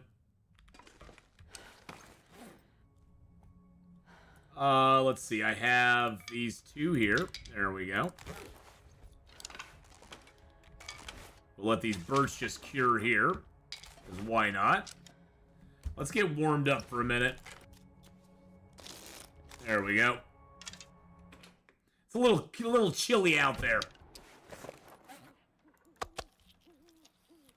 Eat that. I do need to get myself some wolves, so got a toque there. Let's get our lantern out so we can see. All right, Black Strider, have a great day, my friend. Love you much. Thanks for coming by and hanging out for a little bit with us. Surely do appreciate it. All right, a little stump remover, a little cloth. Liking it, liking it. A little bit of this, a little bit of that. Anything under here? Nope. Search up these drawers real quick. Drop your guns or drop your drawers. A little more stump remover and some lantern oil. Nice. All right, let's put the stump removers in there and that in there. Put the deer hides and the guts and the rabbit hides and all the scrap lead and the metal fragments. And let's put the feathers. Actually, let's you know what? Let's put those in my arrowheads and those in there. Bippity bop. And let's put a little bit of the cloth in here. There we go. Anything else I want to put in here? Yeah, let's drop the book in there. Drop this ammo. Oh, it's full now.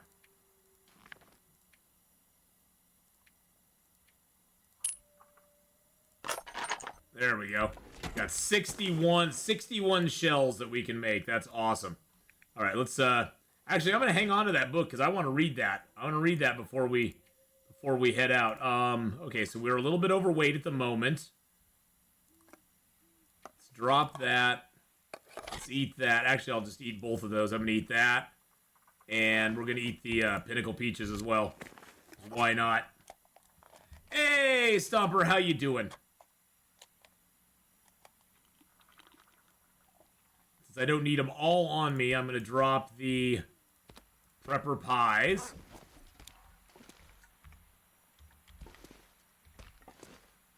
If I need more than one Prepper Pie, I'm probably dead anyway, so. Alright, there's that. And then I'm going to drop some of the meat pies. At least 2 of those down. And I guess I can drop the oil and the flour because I don't have enough to make anything at the moment. I have more flour back at the Carter Hydro Dam. I think I have like 4.5 kilos of flour back there, so that's always nice. And then let's drop the... No, I'm going to keep that. I don't need the can of gunpowder on me. Don't need the can on me. Alright. I don't need as many sewing kits as I got on me either. Just kind of lowering my weight as much as I can. Let's get rid of a couple of sewing kits. I'm going to keep the bows on me. Gonna keep my... Do I need my travois? No. I don't need my travois where I'm going. Where we're going, we don't need a travois. Take that off. And I can leave a little bit of the wood here, too. Just leave a few of the sticks here. Let's leave this reclaimed wood. Piece of the cedar.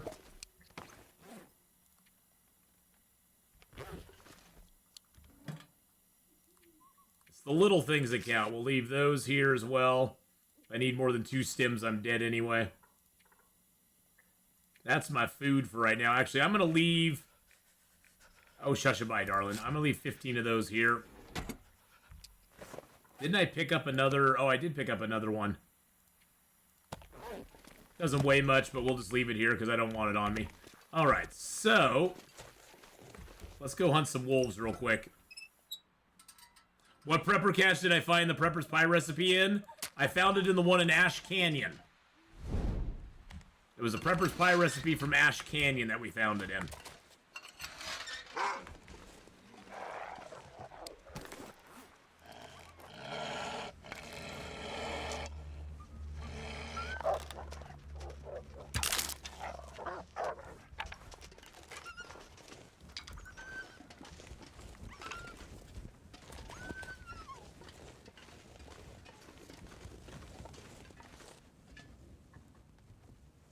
Hello, wolfies. There you are.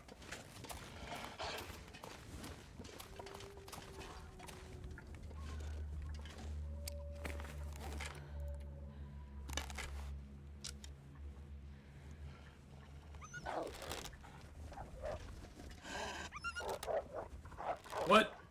Come back here. What are you doing? What is it? What is going on right now? I need your food.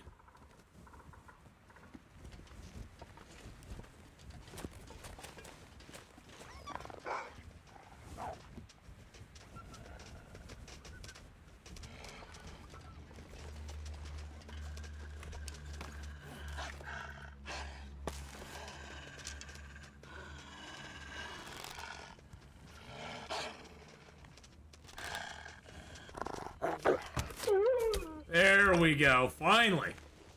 In the face.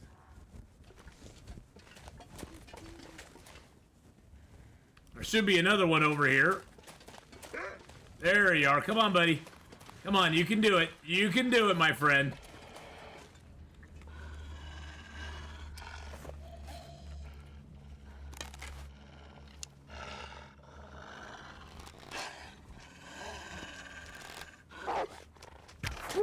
There we go. 2 for Tuesday right there. Okay, perfect. Now we can build a little fire right between them. There we go. Nice. And we can harvest them both up and take them back to base. Wolf's back on the menu, boys. Come on, little fire. Come on, little fire.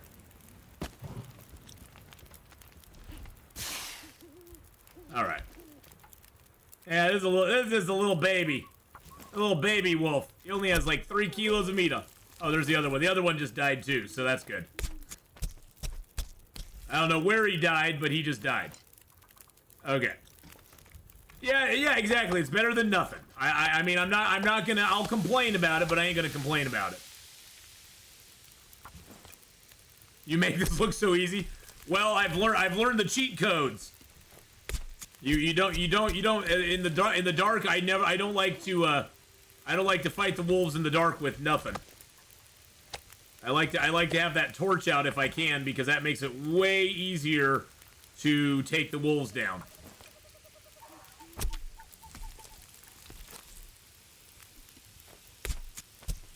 Did I see your question? No, I didn't. Hold on.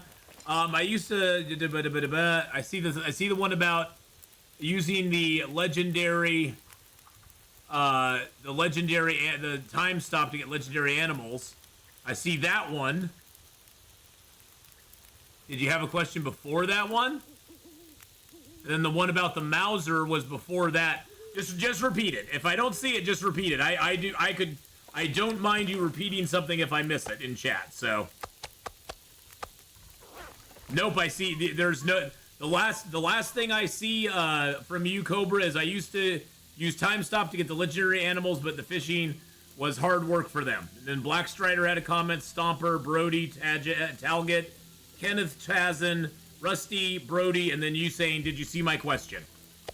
So no, I didn't see your question. It's not there. I don't know what happened to it. It disappeared all on its own.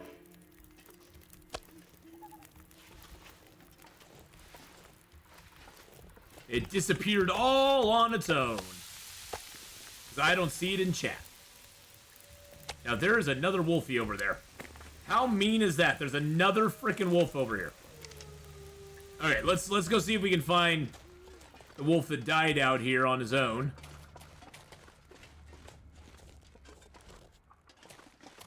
So please repeat. Have you ever eaten liver pate? No. No. I've eaten liver before, but I'm not a big fan. I've eaten liver before, but not a big fan of it. My dad used to love liver and onions whenever he got a deer or an elk. My dad would love his liver and onions. I could never get into it. Really? There's another one over here. But no, I've never been into that. I've never had it before, so maybe I would like it. It's never been on my it's never been on my radar though. Come here, Wolfie.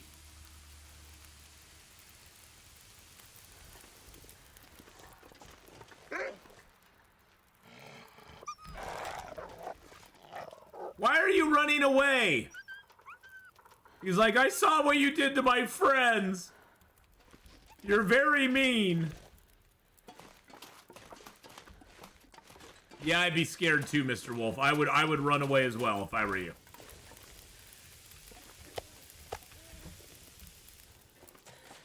I don't even know if liver pate is something I can get here in America.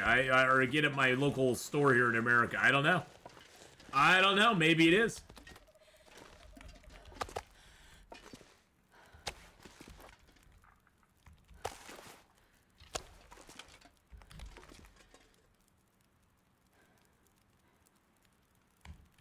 Maybe it is. You have to understand, too, I don't like new things. Do you have an Aldi? What's an Aldi? Is that a store? No, we don't have Aldis. We don't have it. I don't even know what an Aldi is. I have never heard of that in my entire life.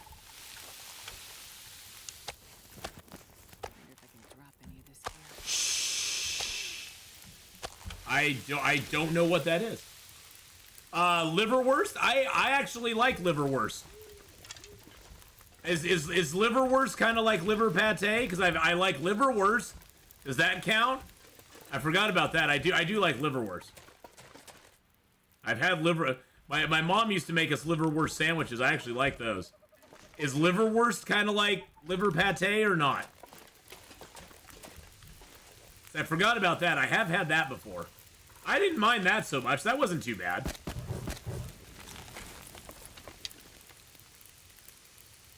They're similar.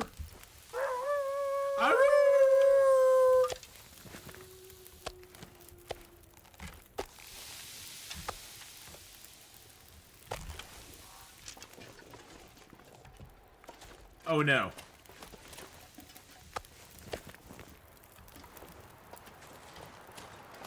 Oh no. No, no, no, no, no, no, no, no, no, no, no, no, no, no, no, no, no, no, no. Oh! No! No! Curse you, wind! Curse you! Curse you, Mr. Wind! Oh, we almost made it back. I knew the weather was changing.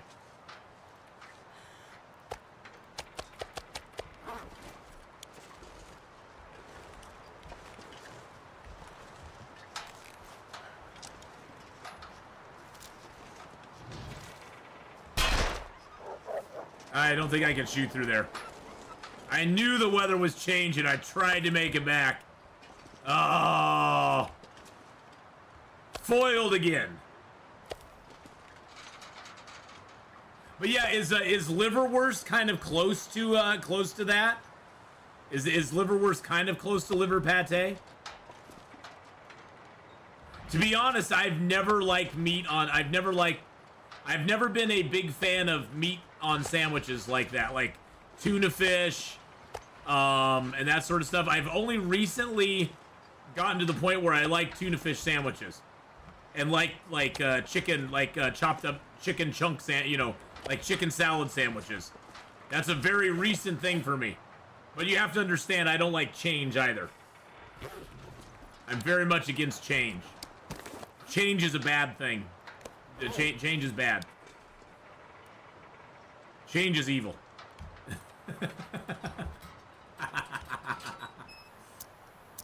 Change is a horrible thing. Should never happen.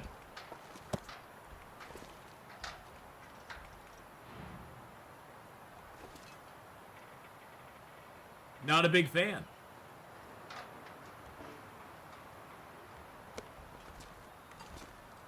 Had my first peanut butter and jelly sandwich in years today. Oh wow, I have peanut butter and jelly out in the kitchen right now.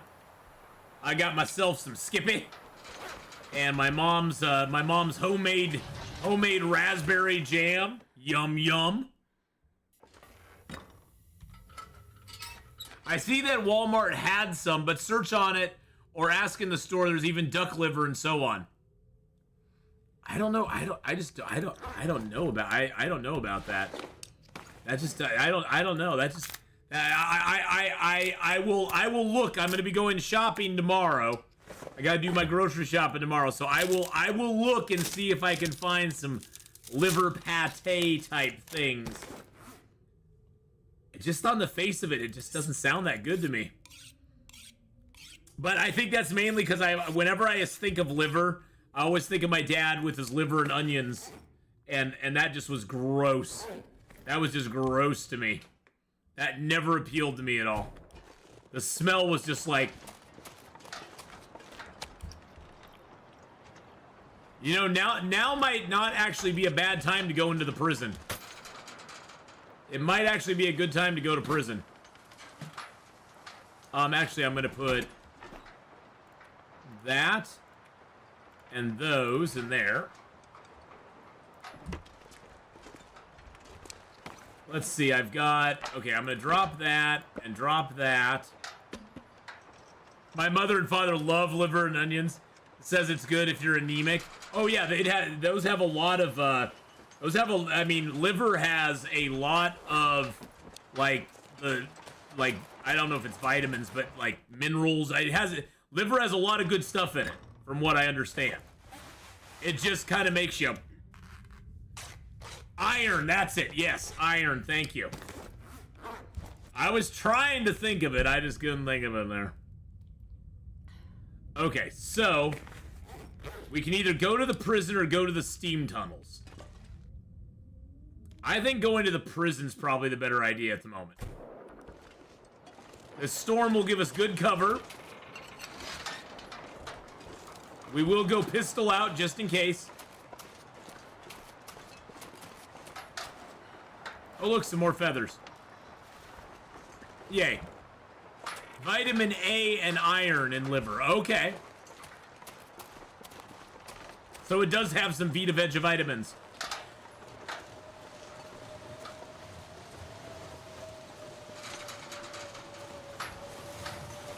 We're off to see the prison guards, the wonderful prison guards of Oz. I'm gonna pick the rose hips anyway, because I just do. It's just how we roll, baby.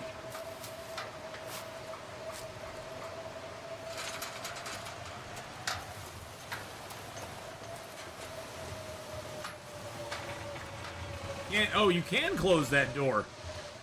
Interesting. I never knew you could close that door. Okay. Did I say I hate being cold? Yes, you have said you hate being cold, my dear. I'm just hoping the bear's not back here. So there's a bear and a wolf that share a spawn point back here.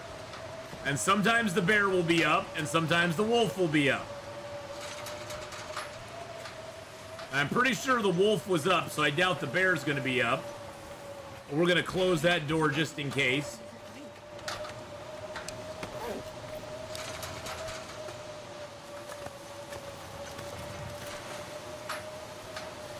You know, I don't know if the warden's revolver will be available or not. I think it might be, because we do have rifles and revolvers turned on, and we did find one of the special rifles already. So I think we might be able to get the warden's revolver, to be honest.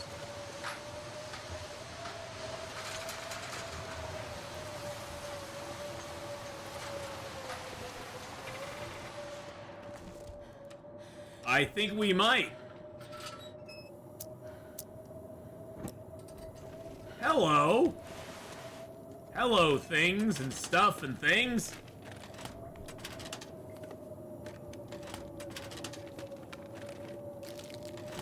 Well, I have a Walmart right down the street, Cobra, so I will definitely check on the liver pate. But does liverwurst count or not? Alright, if you don't like it, it's okay. You may like it or don't. Use butter and white bread before putting the liver pate on. Best is when you can spread it out like butter, but slices work here. It works to here in Sweden. We have it on sandwich or at Christmas. Oh, okay. So, like, put a little butter on the bread first and then put the pate on top of it.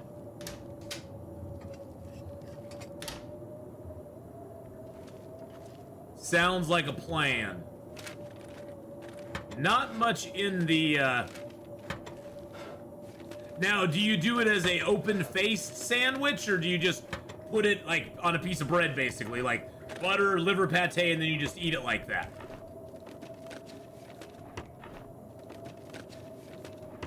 Wow, absolutely nothing in this entire office. Wow, except some books. And a shell casing.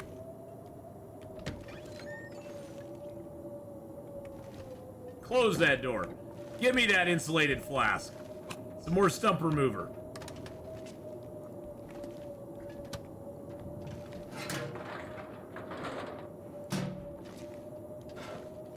Yes, as in you open face it? Like, you do an open face on it?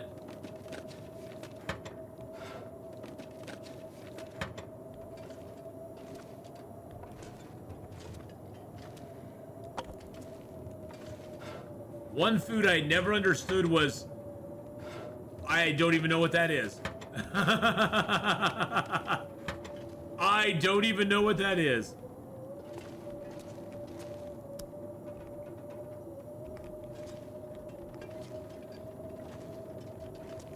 Hey, there's a shelf there and a stack of papers.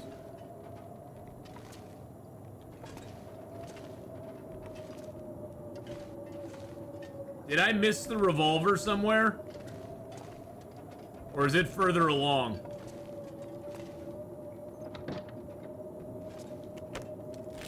Fermented oh, like sardines. Yeah, I've never understood sardines either. But I'm not a big fish person. I don't like... I don't really like fish. Kind of sounds like people who love Spam, another food product I cannot stand to eat.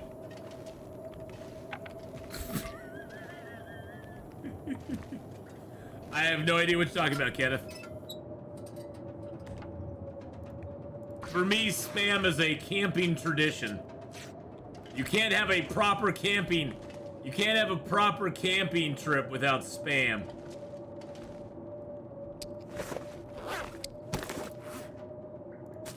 It's just not a proper camping trip. Unless you at least have one can of Spam.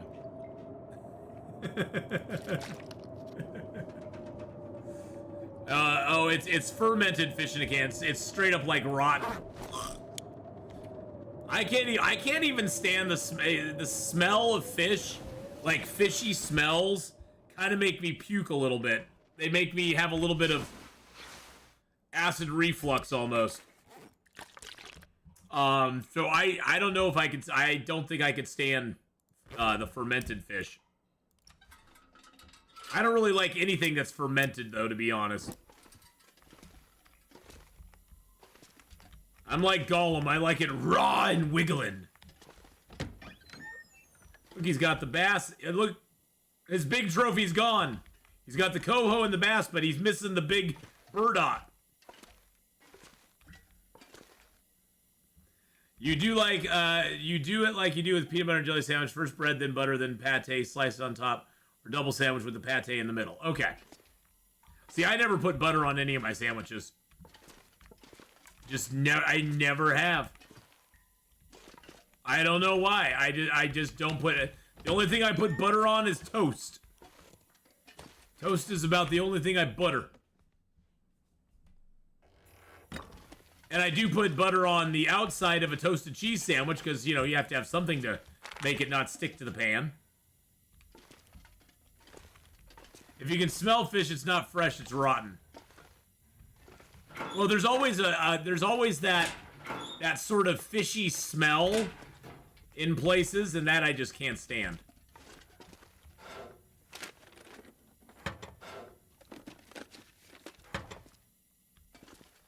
Can we get out this way? Oh, you can get out that way. I don't need to get out that way.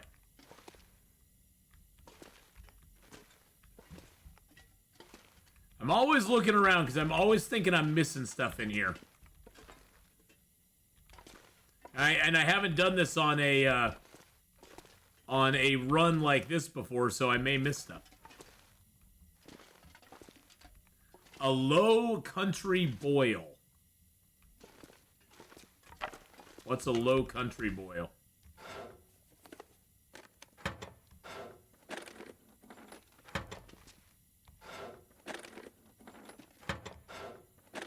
I don't know what a low country boil is, Brody. Okay, it's the same, but on non-toasted bread. Gotcha. Well, I will check for it when I'm at the store and see if they have any.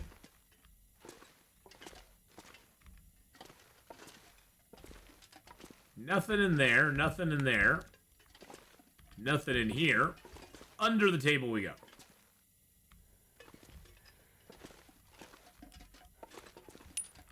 Shell casing. Not that I'm using the rifle, but hey, whatever.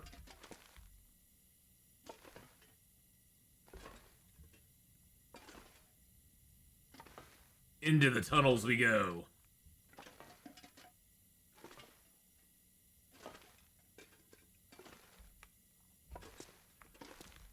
I've never had that.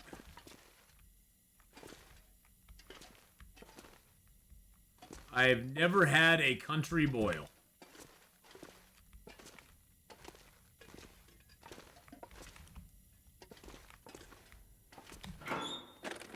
Hey, there's some oil. I like that.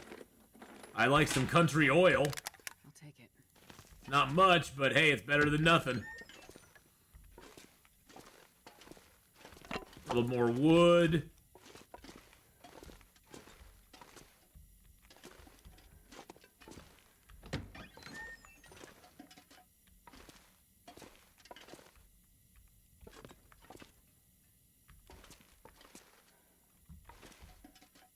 That's definitely the way to go there.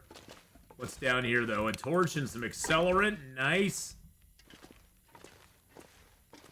Ballistic vest or no ballistic vest? No ballistic vest. It's just, the ballistic vest is just too heavy. It's a weight thing. It's just too damn heavy on Interloper to really make it worthwhile. Plus, my whole goal is not to get hit by stuff. And the ballistic vest is specifically designed for you to be hit by things. And that's not what I want to have happen. Now there should be, oh, there's a flare, nice. There should be a stim in here somewhere. There we go. Can of gunpowder. A little bit of this, a little bit of that. Another bloody note. But yeah, the ballistic vest, I mean, if you get it early in the game, it can be pretty effective. But at the stage we're at, it's not really that great of an item.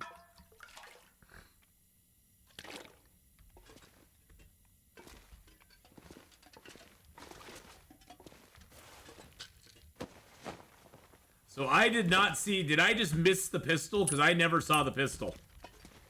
But I don't know where the warden's pistol spawns either, so. Does the warden's pistol spawn up in the warden's office? Because I did not see it. Yeah, the warden's pistol. Oh, you can just tell me where it is. I don't care.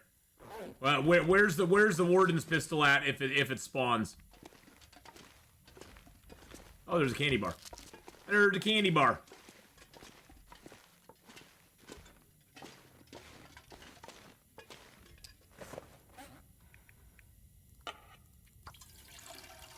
Oh, nice. We got a whole bunch of oil. Beautiful. The rope climb tower or beside the toilet in the warden's office. Okay. The rope climb tower. Oh, up in the... Oh, okay. Yeah, I haven't been up to the rope climb tower yet. I did not go up there. Or beside the toilet in the warden's office or near his desk. Okay. I don't believe I saw it in either of those spots, so I guess we'd have to go to the rope climb to see if we can find it.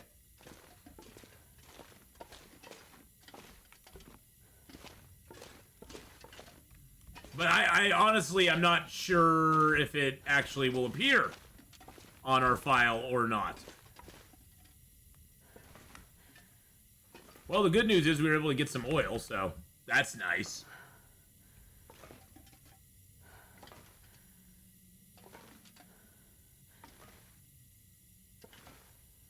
Very slow moving through this tunnel. Oh, hey. Another shell casing. Sometimes it's nice to move slow. You see things you didn't see before.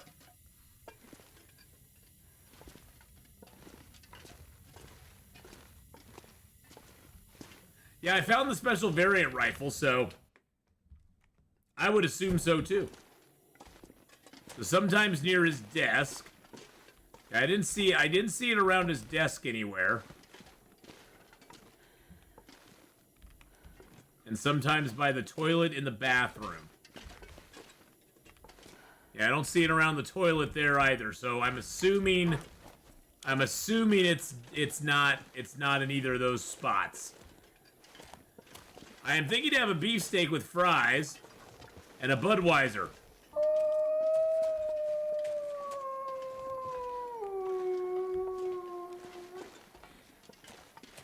Only wish that here in Sweden we could have some Coors Banquet, like in the Yellowstone TV series, in our stores for beers and so on. Hey, there's a wolf there.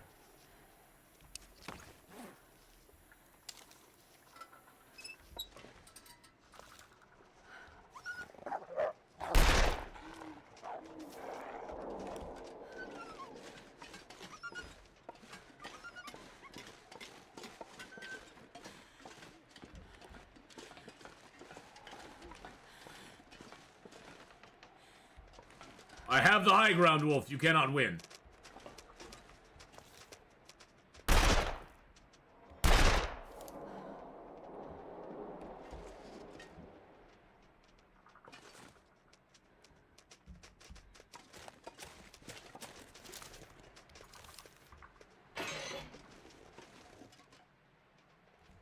Yeah, let's get a torch out.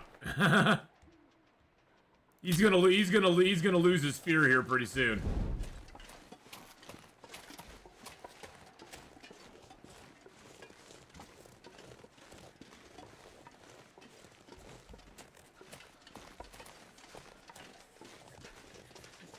Oh, there he is. Hello. Oh, he's hit. One of these guys is hit. Somebody shot. Maybe I did hit him. It's like a Flintstone big steak. It's very big. Is it like the one Cobra they put on the side of the Flintstones car? And the whole car, like, tips over? It's that big?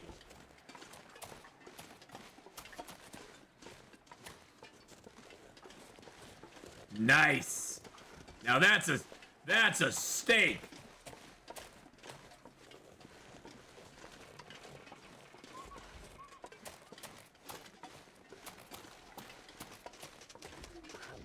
Oh, Jesus! Oh, good Lord. Okay. That was that was a bleeder that just, like, decided we were too close to him. Didn't ruin our bedroll. Ruined a little bit of my clothing, but not too bad. Dang. We got a bleeder. I went too close to the sun, boys and girls. That was my own fault. I flew too close to the sun, and the wolf was like, "Yeah, that's not gonna happen. That's not gonna fly here, bud."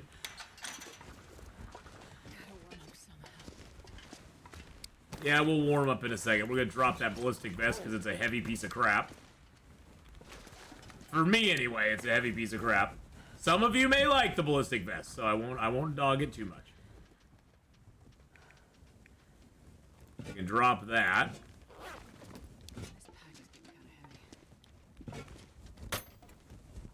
I can put the casings in here. And I put that in there. Those pills, I'm just gonna leave those pills out here.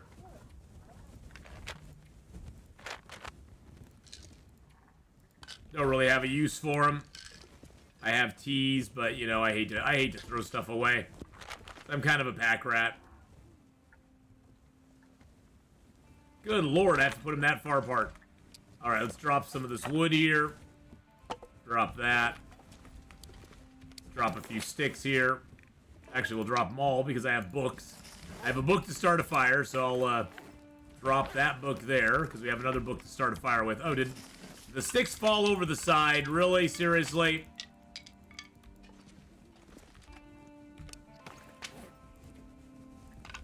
There we go. Perfect. Couple pieces of coal. Got that left.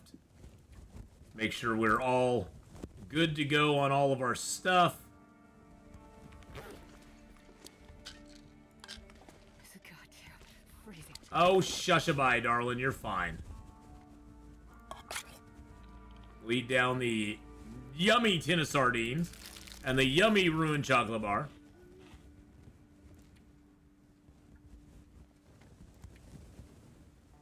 I guess I can leave that metal and that stuff here, too.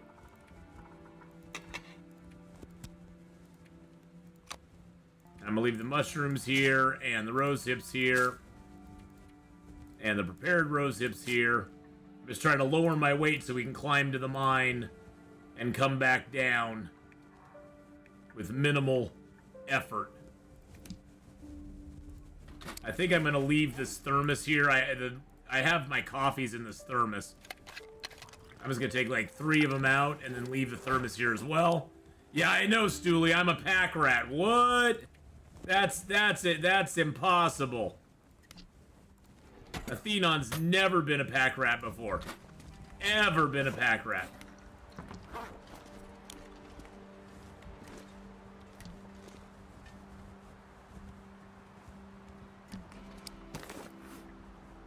And I'm going to keep the flare, because we'll probably need that.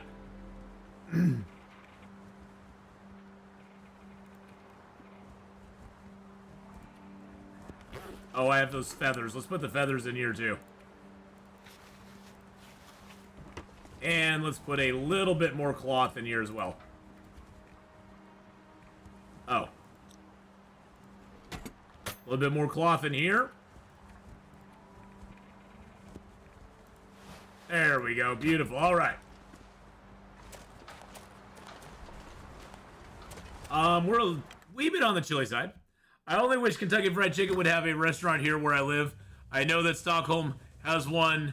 Only wish Dunkin' Donuts stayed in Stockholm. I missed that place when I would visit with my baby brother. We have a place here called Heavenly Donuts, which is absolutely awesome. And I go there I go there sometimes. They're open 24 hours a day, so that makes it really nice. Actually, you know what? Let's just get warmed up in here, and then I want to head to the gas mine.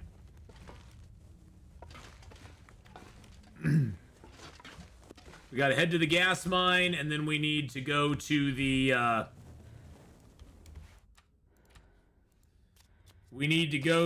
gas mine, and we need to go to the bricklayer's place.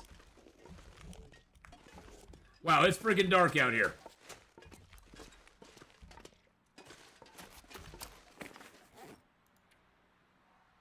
What I should do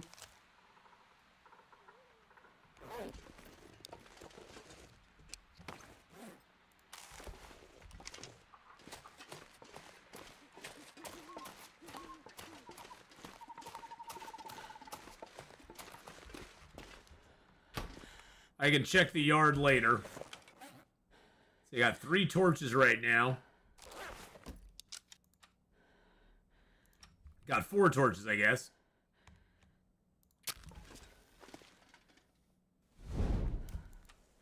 Drink a little water. All right. Take it off night vision for you because I got the torch out. All right, so from the prison here, we got to go down the road just a little ways to get to the mine. Mine.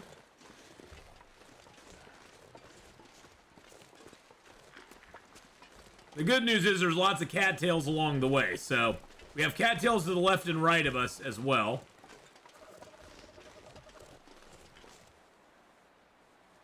Thought I heard the moose over there for a second. I was like, moose? Raggy? There's a moose. Yep, there's the timber wolves.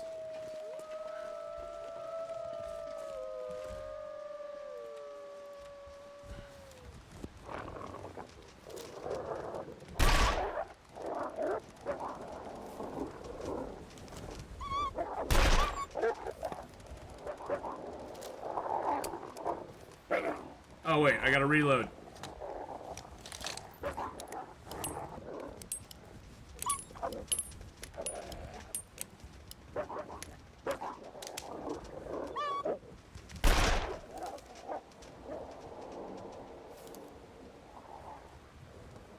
Really, guys?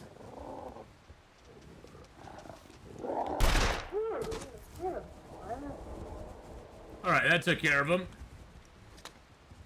Woo! Alright, let's move along. Yeah, so you have that little group there. But if you come down here to where this truck is at, I think. Come down to the truck and you take a left here. KFC and CT has sunk to dismal lows. They're dirty, overpriced, and the chicken now tastes like cheap frozen. Well, I mean, honestly, all fast food is not worth it anymore. Fast food used to be affordable. You could go in with $5. You could get, you know, the food wasn't great, but guess what? It was like $5. You were like, okay, well, just for a quick, easy meal, $5, you know, no big deal. Oh, hey, Taylor, no problem. No problem at all. So, yeah, you come down from the truck and you come down those two little cliffs. Let's go ahead and get another torch out here so we can sort of see what we got. My favorite is chocolate glazed donuts, where I buy from my local food store, but I still miss that place in Stockholm. I like I'm a big fan of the cake, the chocolate cake donuts that just have like the clear glaze on them. All right, and then once you're down here, you can go left or right. You want to go left and go up this little hill here, and we'll basically just be following the river, grabbing the cattails. The nice thing is there's a nice cave right before the rope climbs. Best deal I can get for fast food is 2 for $5 breakfast sandwiches at Burger King, which used to be like 2 for $1. That's the funny thing. It used to be you used to get like $1 breakfast sandwich. I mean, all the fast food restaurants have gone downhill since, you know, they got rid of the dollar menus and stuff. But, you know, when it comes down to it, I get it. They have to hire mirror foggers, window lickers at $15 to $20 an hour, which they aren't worth, because people think that working at fast food you should be getting paid a living wage. It's like, no, fast food is like the bottom of the barrel type job. A fast food job should motivate you to go get another job. It's not a end position. It's a beginning position for somebody who has no skills and no opportunities. And so it's meant as a stepping stone. It's not meant as I should be able to work this job and pay all my bills. No. I don't know where that thinking came in, but people are wacky. People are just absolutely wacky. And yes, fast food is really expensive now. And it's mainly because minimum wage has gone up and up and up and up and up and up and up and up. And wages are a business's #1 expense. Most businesses, their biggest expense is employee wages. It's not inventory. It's not keeping the lights on. It's not heating or cooling. It's the employee wages are the biggest expense that most businesses have. And when wages go up, businesses have a couple of options. Get rid of more people, shorten hours, raise prices, and lessen benefits. And, you know, that's where it falls. They try to hold off raising prices as long as they can. But why do you think that the you know, all these fast food restaurants have implemented all these kiosks where you don't have to actually have a cashier that helps you? Because they're looking to cut expenses.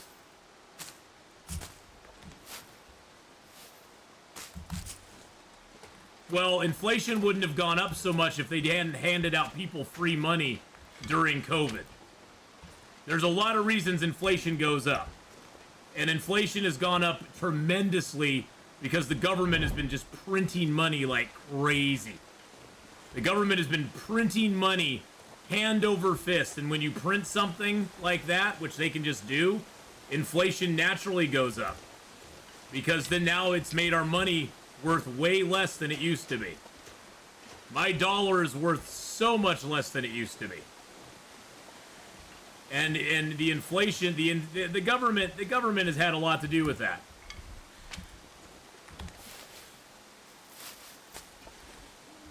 The government has had tons to do with that.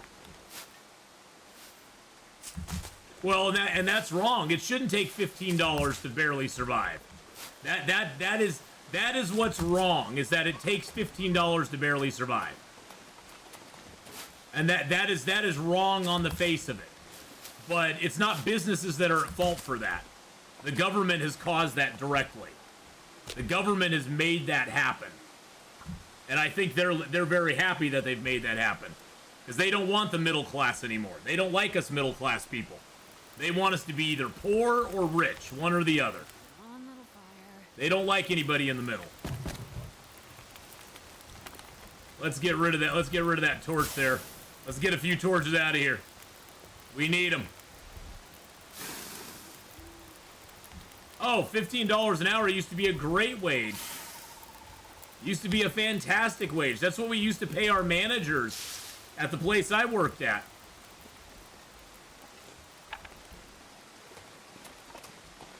It used to be a great wage, but now it's like nothing. Saying bootlickers don't deserve to survive? No, I'm not saying that. I'm saying that the way that you get a higher wage is you up your skills, you get more experience, and when you're young, you have to work a bunch of jobs. When I was young, I had 0 skills. My skills were worth nothing in the marketplace. I had to work 3 jobs just to make enough money that I could stay afloat. So I had a full-time job, I had a part-time job, and I had a side gig going on as well.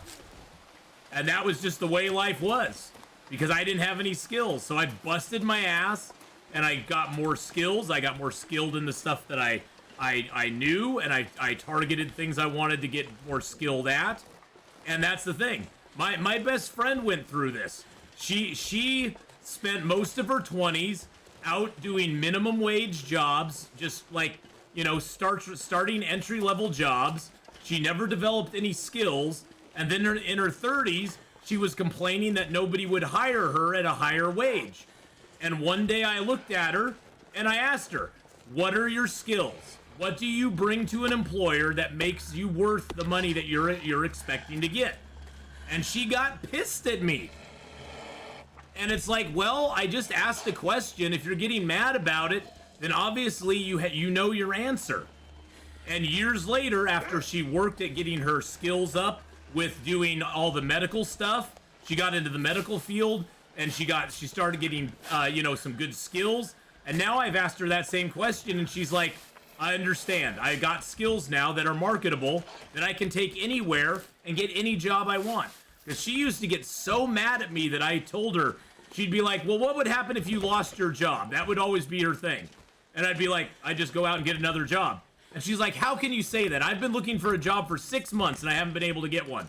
And I'm like, well, but I know what my skills are. I know exactly what kind of job I would go for. And for her, that was just a foreign concept. Now she sort of understands a little better. Excuse me, Mr. Wolf. Nobody asked you. Nobody asked you to come here. The biggest problem is that we've just inflated everything. Everything has gotten inflated. And, you know, we're gonna hit a bubble again at some point. We are. It can't keep going up and up and up and up and up.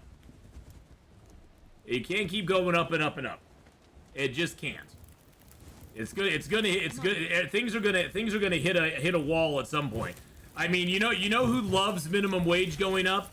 This is the scary thing that a lot of people don't realize. You know who loves minimum wage going up? Walmart, Amazon, all these big companies. They love minimum wage going up because they can afford it. They can raise their margins and it doesn't really bother them that much. You know who really suffers from minimum wage going up? Small businesses. I have personal experience with small businesses suffering because of minimum wage going up.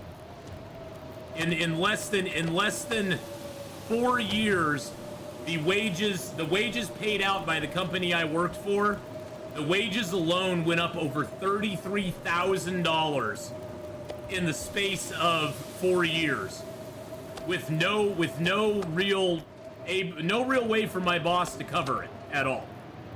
We were bleeding money like crazy. We were bleeding money out like crazy for the last few years. I'm just glad my boss was able to sell the business because honestly, it was either he was going to sell it or he was going to go out of business. But yeah, I mean, the big companies love it when minimum wage goes up. They don't suffer at all. They don't suffer at all when oh, Jesus Christ, when minimum wage goes up. It's the small companies that do. And the big companies want to put them out. Oh, Lady Q, thank you so much. Thank you so much. The thing is, though, that minimum wage going up is great, but when minimum wage goes up, here's the other things that happen. The price of everything else you have goes up as well. Housing, food, transportation, everything goes up. It's not like you're getting more money and nothing else is raising in price. Everything goes up proportionally. Because like the apartments, all the apartments, their rent goes up because guess what? They have to pay their maintenance people more. They have to pay the managers of the apartments more. They have to pass that cost along. And unfortunately, that's just the reality of it, is that prices go up just in accordance with what people are getting paid. That's why fast food has gone up so much. Everyone should have a livable wage. Well, I will agree to disagree. I don't think people have a right to a livable wage. I think people have a right to work towards getting a livable wage, but I don't think people just should show up and expect to get paid a living wage for doing nothing. And believe me, I saw a lot of that. A lot of people who would just show up, not want to learn anything, not want to be a good worker or anything, but no company should be like held to a standard where they have to pay a certain amount, in my opinion. But that's just me. And like I said, Tylea, we'll agree to disagree on it. But speaking as somebody who worked with the books of a company, a small company that only had 3 stores, the wages was just ridiculous. We got people who were working for us that were absolutely, completely worthless. And we had to pay them X amount of dollars even though they weren't worth half that much. But they had no incentive to work hard because guess what? They got paid the same no matter what. For them it was like, why should I work any harder? I get paid X amount if I work hard or if I don't work hard. And it was kind of sad. Because we used to actually reward our good employees and pay them a little bit more. But when minimum wage goes up like that, you just basically wipe out any tiers you have because you can't afford it. As a business person, you just can't afford it.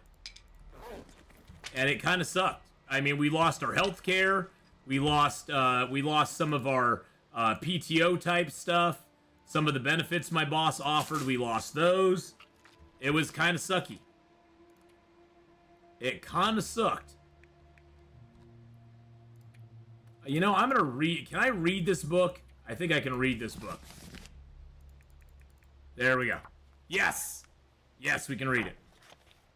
No! Damn you, weather! Damn you, weather! Damn you, weather. Sorry, but a lot of Tim Horton employees don't deserve $18 an hour. No, they don't. No, they don't. Oh! Oh! That sucks. That sucks. I just feel, more than anything, I feel bad for a lot of kids that are coming out of college and can't find jobs because, honestly, we would pass over less experienced people. And I mean, not that our job, not that the place I worked at, not that it required a lot of experience to do the job, but we would pass over less experienced people for more experienced people. Because, you know, it's like, well, we got to pay them the same either way, so we're going to get the best person we can, and we're not going to even give a chance to somebody who doesn't have any experience. Which really shut down a lot of people who were, you know, new to the job market or who hadn't had a job for a while. It made them very less attractive to us as an employer, which kind of sucks. I think the best way is to support the small local companies that struggle and question why it is illegal to be homeless in some states in America. Why not build homeless houses and help them out? Because then you have what happens in Portland, where the homeless industry is $1 billion a year industry, and they have no incentive at all to get rid of homelessness. They've been in Portland for the last 40 years. In Portland, they have had their 10-year program to get rid of homelessness. They come out with their 10-year plan to eliminate homelessness in Oregon and in Portland. And the thing is, though, that it's too big to fail at this point. They don't want homelessness to go away. Because if homelessness goes away, it's going to put a lot of people, especially people in power, out of work. And so they have a disincentive to actually end it, which is sad because being homeless is a horrible thing. And there are so many people out there struggling and trying to get out of it. And I don't think the government is doing a job to get them out of it, honestly. I don't think they are trying to get them out of it. They would prefer to band-aid the situation and make them comfortable and just let them stay on the street, which I think is completely evil. I think that is completely evil and wrong. We should be doing everything we can to help our homeless get off the street, get a new life started, and get themselves back on their feet again. And it's just completely wrong that they're just encouraged to kind of stay out there, and they're not encouraged to get off of the street in a lot of ways. And I see it all the time in Portland. I see people on the streets who've been out there for literally years. Literally years they've been out there. There's a guy on Powell Boulevard that I have seen standing by the roadside for at least the last 6 years. So I don't know what his story is. I don't know, you know, but he's been out there for 6 years. So I don't know if he's really homeless or if he's just grifting or what. But it's like, dude, you know, come on. There should be something that can help you. Hopefully. Oops, hold on a second. Oh yeah, all the homeless flock to the Northwest. Because there's lots of programs here. There's lots of things that'll take care of them. And they don't have to get off the drugs or the alcohol. Or any of that sort of problems that they may be having in addition to the homelessness. It sucks. It really does. And a lot of the private shelters that are around, especially the faith-based shelters, they are no drugs, no alcohol, no sex. So you can't do any of those things in those shelters. And there's some people that don't want to do that.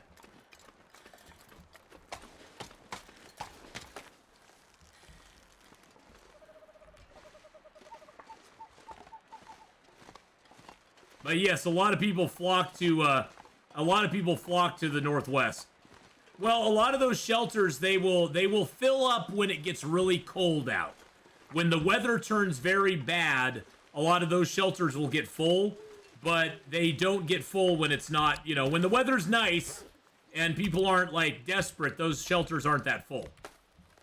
Which is sad because they should be full. They should be full all the time. And those people should be getting help. And a lot of those shelters will help them. They'll give them food, they'll give them some new clothing, they'll try to get them cleaned up, give them haircuts and you know, shaves and stuff like that to help them try to get back out there. And there's people who do want to get back out there. I mean, there are. But I think the government tends to incentivize not doing it.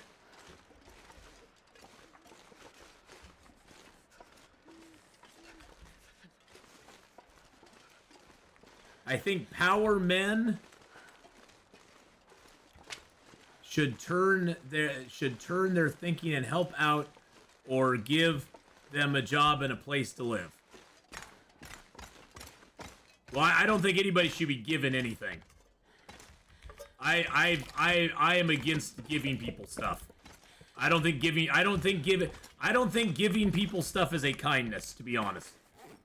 You don't appreciate what's given to you. Things that are generally given to you, in the short term, you can appreciate it and enjoy, and be appreciative of it. But things that are given to you for long periods of time, you tend not to appreciate. You take them for granted. And things that you actually have skin in the game on, I think you have a lot more. I think you have a lot more at stake, I guess. And maybe that's just me being old-fashioned, but I don't think it's kind to give people too much stuff. I think it can be a detriment after a while. There's a line between helping and enabling. And that line's hard to find. I'm not saying that, you know, that there's an easy answer of where it goes from one to the other. But you know, the idea that you're just giving people stuff, I'm not really for, because honestly, nothing in this world's for free. Somebody's got to pay for it. Somebody's got to pay for it at some point. And if you're giving it of your own assets, I don't mind that. If you're giving it at the point of a gun from the government, that I do mind. That I do mind. If somebody's giving stuff, I mean, if somebody's giving stuff of their own free will and volition, I say give all you want. If you want to give away your money and you want to give away your time and stuff like that, I'm all for it. But I have a big problem when the government gets involved, because that's my money they're spending. That's my money they're spending, and I don't appreciate that. I'm very much against that. And it is sad that a lot of them have mental issues, drug issues, and they aren't getting the help they need. They aren't getting the help they need, and I wish they would, because there's a lot of people who have really bad. I mean, especially here in America, we have a huge homeless crisis with veterans. A lot of veterans who've come back from, you know, either Afghanistan. Well, it used to be like Vietnam, but a lot of them that have come back from Afghanistan and theaters like that, and it's really sad. It's really sad that they're not being taken care of, because they've given the ultimate. Mateus with that 33.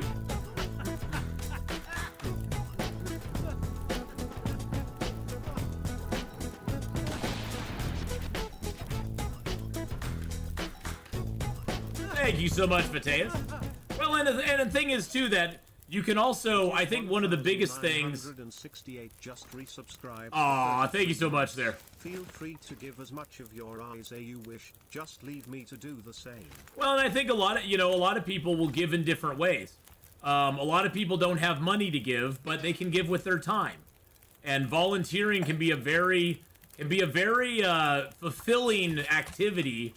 And it can be very fulfilling. It can be very fulfilling, and it can also, you know, make your soul feel better as well. It makes your soul feel better. It makes your heart feel better. And you know, if you don't have money to give, you can always give some time. Oh, it finally turned light outside. Thank God. I've been wanting to do something for a little while. I'm not sure I can carry much more. Yeah, charity is very different from the government giving people stuff. I'm very much against the government redistributing wealth the way that they see fit, because I always figure they have an agenda. They have an agenda, and it's probably not my agenda that they have. It probably doesn't meet up with my agenda in the least little bit. Because the government is very wasteful. And the government's very bloated anymore as well. Very bloated anymore.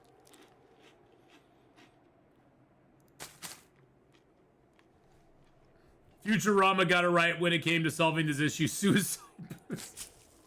No, Stooley. You can't say that. You can't say that, Stooley. You can't say that. No. No.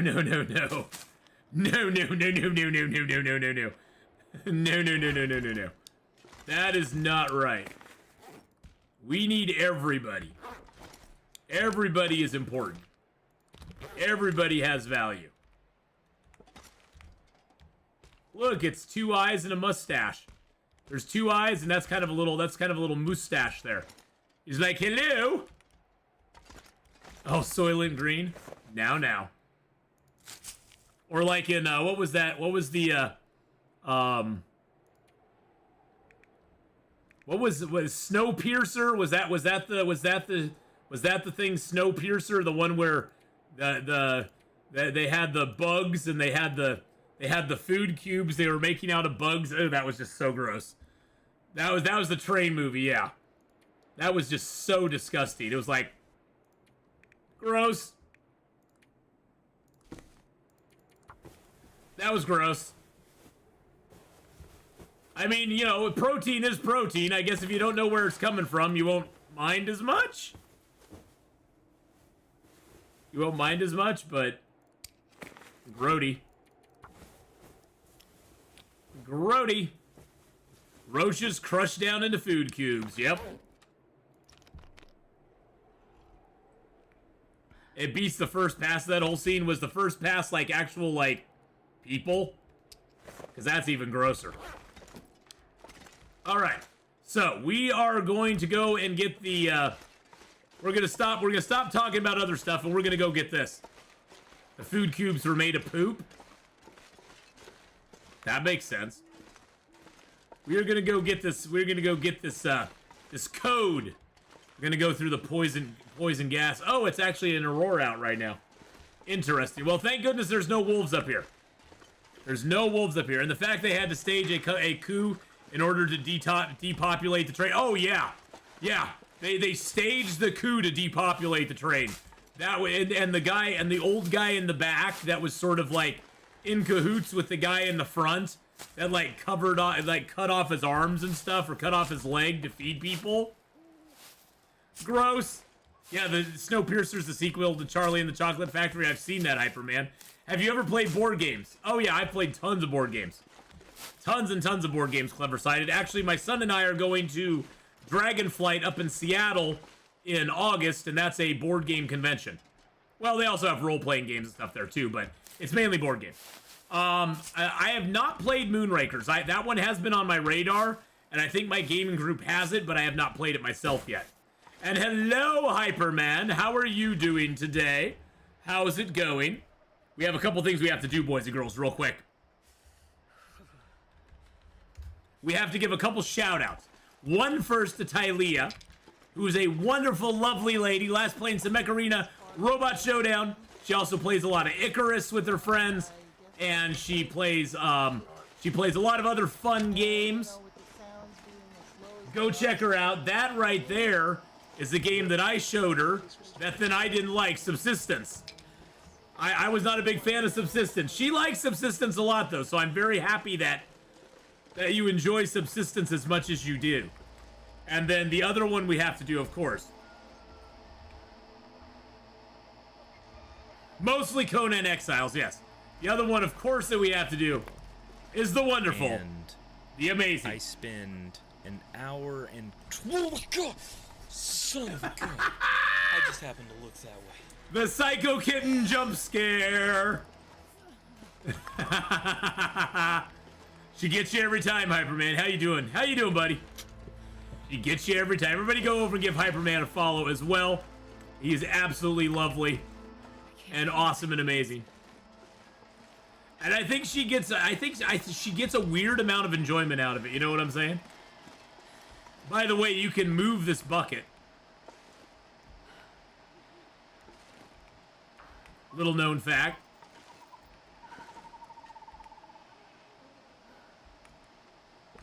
And it will swing. It'll swing.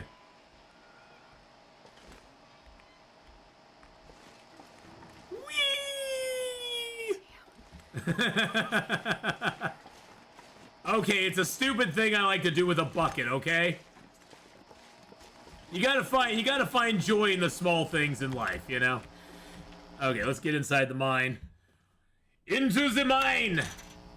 999! Mine, mine, mine! It's our only toy, I know. It's our only toy in the game. And then in here, you get the marine flare. And this is also where you get the recipe for the noisemakers, which you're gonna need to destroy the cougar nest. There's gonna be a cougar nest that you can destroy, so that's gonna be interesting. It's a one-man bucket. Exactly, it's a one-man bucket there. It's on my, dare I say it? It's on my bucket list. Heyo.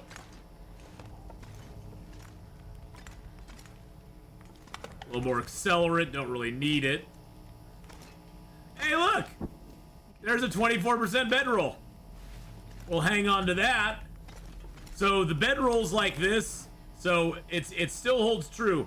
If you get a bedroll, doesn't matter what condition it's in. This may change with the new update, but the bedroll's condition, you can always create a improvised bedroll out of it, no matter what condition it's in. So, yeah, that's an awesome thing. Okay, so we're gonna drop the pot and the pan here. We're gonna drop a lot of weight here, boys and girls, because we're going light. We're going light, baby. All right, let's drop these torches here. Oh, Jesus Christ! Thank you for the bear apocalypse there. Let's drop the noisemakers. Now I am gonna take the noisemakers with me. Let's go ahead and I don't think we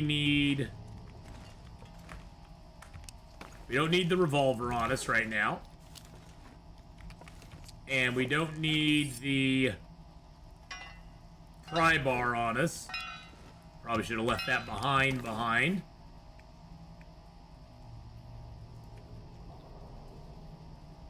I'm okay with everything else. We'll drop most of our clothing here too. The clothing that takes away our sprint. We'll drop most of that here. That's mostly the skin clothing, including our bearskin jackets.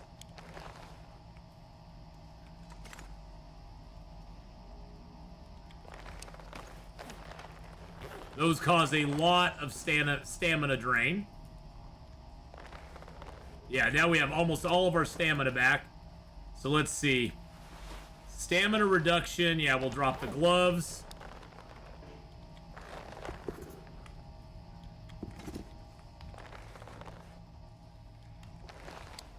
And let's see, what else do we have that's lowering our stamina?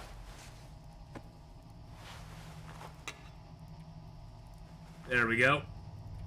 And we'll drop the crampons. There we are. And now we have a full bar of stamina. So that's good. That's a good thing. Alright, I think we're good. We're down to 29 kilos, so that's always good. 29 kilos makes it worthwhile. Gotta wonder how far back Hinterland was planning stuff like the noisemakers and other seemingly unrelated updates. You know, it does make you wonder. I think in some ways they've kind of done a little bit of winging it. But it does seem like they've had sort of a plan, you know, for stuff along the way. For sure. And, you know, it could be that they just were like, hey, we're going to do the noisemakers, mainly for the Timberwolves. And they're like, hey, we can incorporate that with the cougars as well. Okay, could it be a start to help to help the homeless? When I say power man, I mean the government folk to start helping them out or get started with a new life and so on. Someone help them out, or Army Reserve Home Guard plus some parents are homeless with kids. Oh yeah, I totally think it's wrong too. I think the best option for that is privately done. I think you fully release the private sector into that, and I think it's way better than the government doing it. That's just my opinion. I just think the private sector handles that stuff way better. Like nonprofit charities and stuff like that. Because the government, the problem with the government is that once the government starts doing something, they don't like to stop doing something. There's nothing harder to do than shut down a government-funded program. Shutting down a government-funded program is almost impossible to do. Once it gets its feet under it. Now, in the early days of a government program, you can sometimes get it shut down you can sometimes get it shut down if it's pretty young. But to actually shut down a government program once it gets going and once it's built up traction and it has the bureaucracy and all of that behind it, it's very hard to change the direction at that point and actually have it like stopped or have it downsized even. And we've seen that with, our government programs here. Once they get started, they're sort of like a train. They get going, and they keep going and going and going. They're like the Energizer bunny rabbits.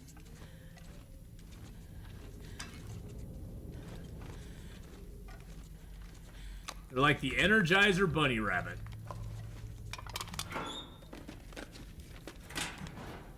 Oh, and of course I left my pry bar behind. Of course I left my pry bar behind. Whoops. But I do see a purpose for some of it. Yes, I do see a purpose for some of it, and I think some of it is important. I just don't see. I don't want it to be on a large scale. Oh, geez, we got in the water there a little bit. Yep, it has to regulate it. Regulators regulate.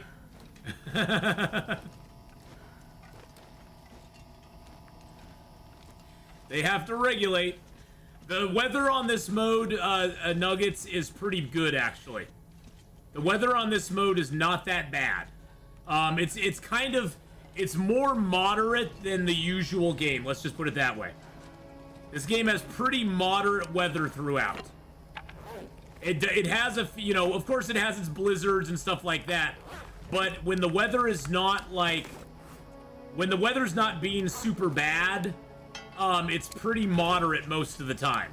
It'll be like 2 arrows down. It'll sometimes be 3 arrows down, but a lot of time it's 1 or 2 arrows down.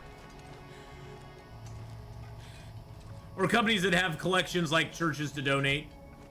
Well, and a lot of philanthropy happens when you open it up. There's a lot of places that will get very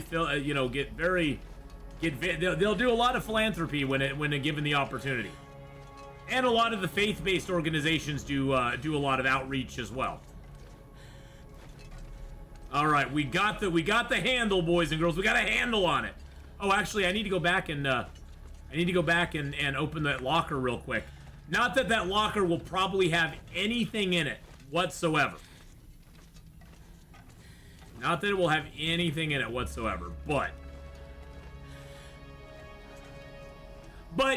for me, I've always been a small government guy. I think the government has a role, and I think it needs to be very limited in that role. And I think also that people that get into politics should never be a career. Politics should be something you do to help out your country, to help out your community, but it should never be something that you ever make money at. You should never. You should be in it for the right reasons, and you should be in it for a limited amount of time, and then you should be out of it. And unfortunately, there's too many career politicians out there, and they're part of the problem. They're part of the machine. They're part of that bureaucracy that never wants things to stop because they benefit from it way too much. I always wonder, there's like a board going down here. It's like, did they hide something down here in the water or something? They may have. I don't know.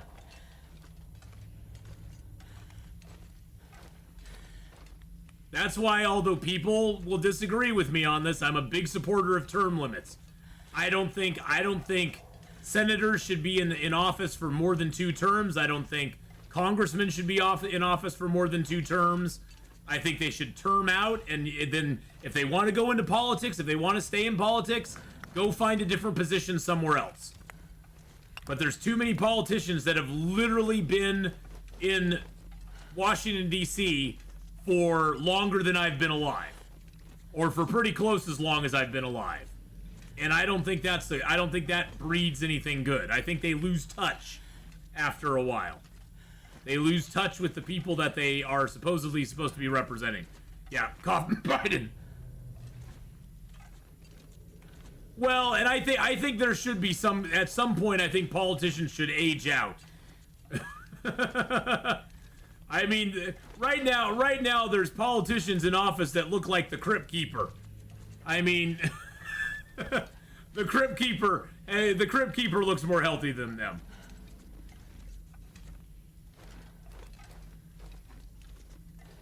Good example is the airline industry. Look at the history before and after it was government regulated.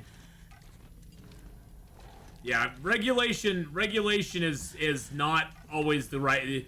I think regulation starts with a honest idea to try to make things better. The unfortunate reality of it is, though, that once you start regulating something, you have to justify your job and keep regulating things. It's sort of like when the firemen come into our place of business and they would do their inspection to make sure that we were up to code on everything. And my cousins are firemen and they're and EMTs, and they've worked in that for a long time. And basically there's not a business out there that is in compliance with every code under the sun. Any place could be shut down for being out of code tomorrow if they so deemed it necessary, because the code book is so big at this point that it is bloated so much that nobody can comply with it all. My thoughts on Manor Lords. You know, Manor Lords is, I think, a good game, Nugget Sammy. Overall, it's really fun, and it has a good base to it. Elcor, how you doing, buddy? Thanks for coming by. It has a very good base to it. The building in it is very fun. The combat is a little janky, but overall, it's pretty good. I think it needs a little more work, but it definitely is a fun game. It definitely is a fun game, so I would highly recommend Manor Lords. And they've done a lot of updates to it. I actually need to get back and play some Manor Lords after, all the 7 Days to Die and Long Dark, stuff kind of dies down.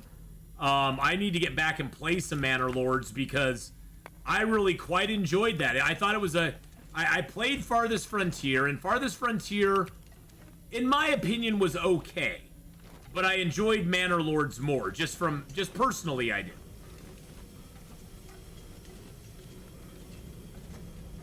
Alright, here we go, boys and girls. We're gonna come up on the poison gas here pretty soon.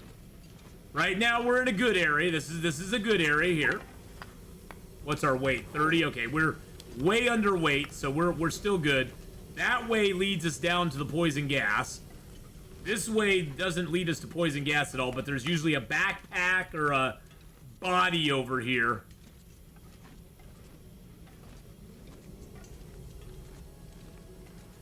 That will have some stuff on it. Wow, combat pants. Interesting. I don't know if I've ever found combat pants. Old enough to remember when you got a meal on a plane, when you got a metal knife and fork and a glass to drink. Oh, yeah. I'm old enough to remember when you could smoke on an airplane. Now, whoever thought that was a good idea, okay. But I'm old enough to remember when you could smoke on planes. Smoking in a tin can. Looking back, that doesn't seem very safe at all. Smoking in a tin can where they're basically pumping the air in and recycling it. Nothing in there. I hope someone can help him out. I think it's sad. It's just the way it is. Yeah. Well, the thing is, Cobra, there have been homeless people as long as I've been alive. Homelessness will never, ever go away completely. And that's just, I mean, there's been people who've been homeless since the dawn of time. And unfortunately, it will never, ever go away. Can we ease the burden on people that are suffering through it and people that are dealing with it? Yes, we can. And I think there's a lot of good people out there who do. And there's a lot of good organizations that do as well.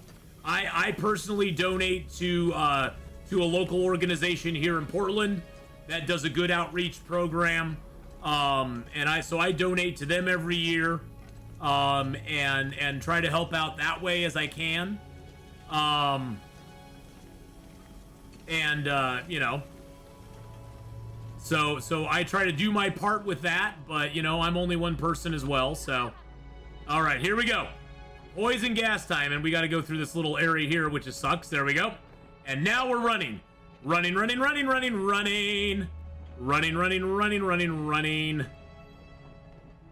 Luckily, we have lots and lots of stamina right now. We should be able to get to the elevator before our stamina runs out. Ooh, there's some accelerant there. Elevator time. Woo, let's go. Let's go. The gas mask can be used in here, yes. You can use the gas mask in this mine to get through it. It's sucky that it's still counting down all the way up to there. It's about a what? 6 seconds that it takes you once you get in the elevator. It's about 6 to 8 seconds before you can actually get out of the gas. So you have to kind of hustle through because otherwise you will get stuck. You could die trying to get yourself out of it. I'm gonna take my socks off right now. I'm gonna put those other combat pants on because why not? I don't want my socks to get any wetter than they are. Tinder plug. Don't need it, but I'll take it anyway.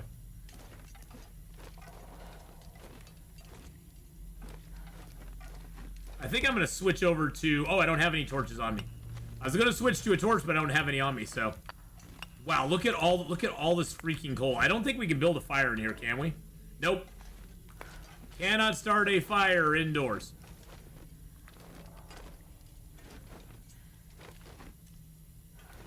Ah, new pry bar. Nice.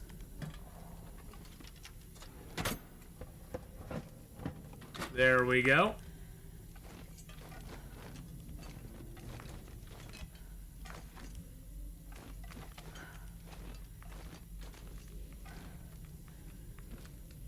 Now, usually there's something down here. That there. A Good Samaritan is the one that donates a meal and so on. Yeah, there's quite a few different things that go on around here. I used to do when I was younger. I actually used to do a thing called Meals on Wheels, which wasn't so much it wasn't a homeless thing, but it was an outreach program for older people who were shut in, who didn't have there's the note there. That they didn't have, family around. They didn't have a way to get out and cook and stuff like that. And so we would basically load up hot meals and take them around to them. And I did that for a couple of years, and that was actually quite fulfilling. There was a lot of nice older people that I met, and it was older people and disabled people, a few people who were mentally challenged. It was just kind of an outreach program. Delivering hot dinners to people who couldn't really, do it for themselves. So, are we going back through the gas to get our stuff back? We don't actually have to go back through the gas. That's the nice thing, Faith, is that I found out that you don't have to go back through the gas to get out of here. We are going to light that torch because it's 100% torch. Oh, there is a fire barrel right there. I never knew there was a fire barrel right there. That is fantastical news. Let's see. What is there? Is there something up here? I can't remember. Oh, this just leads. That just leads up here to this. Okay, so there's nothing really up there. Okay. The nice thing is that all we have to do is go up one more floor in the elevator, and we'll be at the top. We'll be at the top. At the top. Ain't ever gonna stop. Our tootsies are getting cold.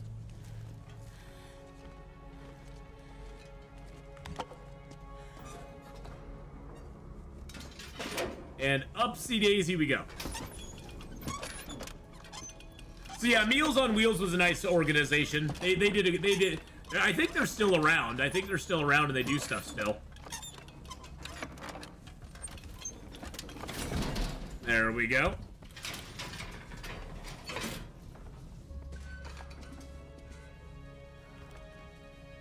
And here we are, back up on the first level.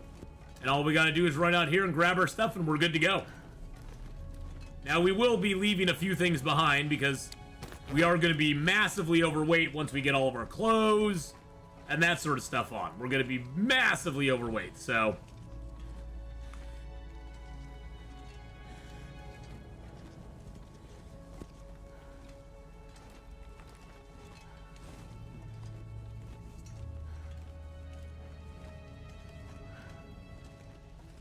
No more stuff there, alright.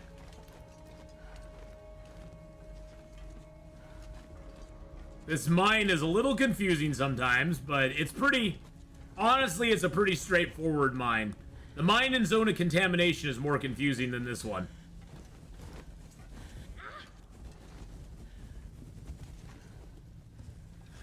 Well, you know, Cobra, have a good one, buddy. You have to get some sleep. Yeah, get some sleep so you can get to work, bud. I totally get that. Take care, my friend. Thank you for coming by, Cobra, and thank you for all your nice comments, your helpful comments on YouTube. I appreciate that very, very much. Take care and have a good rest of your night and a good rest of your morning when you get up and go to work. All right, let's get all of our clothing back. Shh, my darling. No complaining. We don't need to drop anything quite yet. Called Mains and Motions, which is a therapeutic writing program that helps autistic, mentally disabled, and wounded warriors. That's awesome, dude. That is awesome. Okay, yeah, we are way heavy right now. Holy macaroni, we're heavy. It's probably because we have like a bazillion coal on us, would be my guess. Yeah, we have 39 coal on us. If we drop all of that, we're down to 53 kilos. If we drop the tinder plug, we're there. Let's go ahead and put our clothes back on. That will lower our weight as well. We're down to 50 now. I don't want to leave the coal behind, though. All right, we're going to leave the sticks. We're going to leave the reclaimed wood. Going to leave a couple of the cedar. And we're going to take a few of the coal. There we go. We're still too heavy to climb as it is. We can be at 40... We can be at 48 kilos max when we climb. Because we do have some of that, some pies up here that we can eat. Oh, Jesus.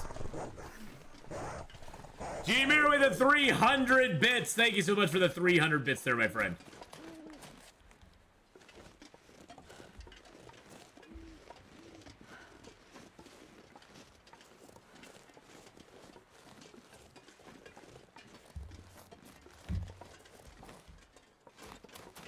I do like that you can climb up these and your torch doesn't go out now. You kind of clench it between your butt cheeks and you climb up the little thing, and then you get it back out. Sure, it's a little stinky on the other side, but that's okay. Hello, Ribbity Rabbity.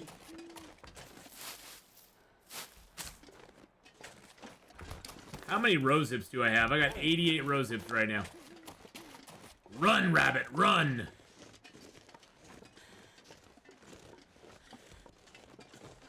I'm not gonna eat you, Mr. Rabbit. I don't have any interest in that.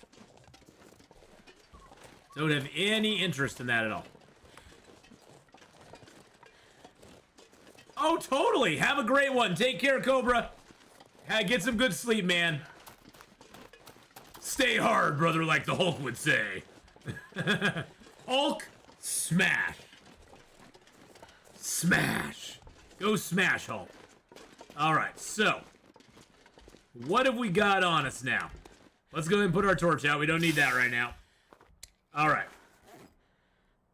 What have we got extra? Okay, I have the extra bedroll on me, which I'm going to keep. I got some more lantern oil, so we'll fill up our lantern. That's not going to lower our weight, but that just fills our lantern up. We do have a second pry bar. Oh, I'm going to leave this here, of course. I was going to leave that in the cave here in case we ever come back here. We'll drink a little water.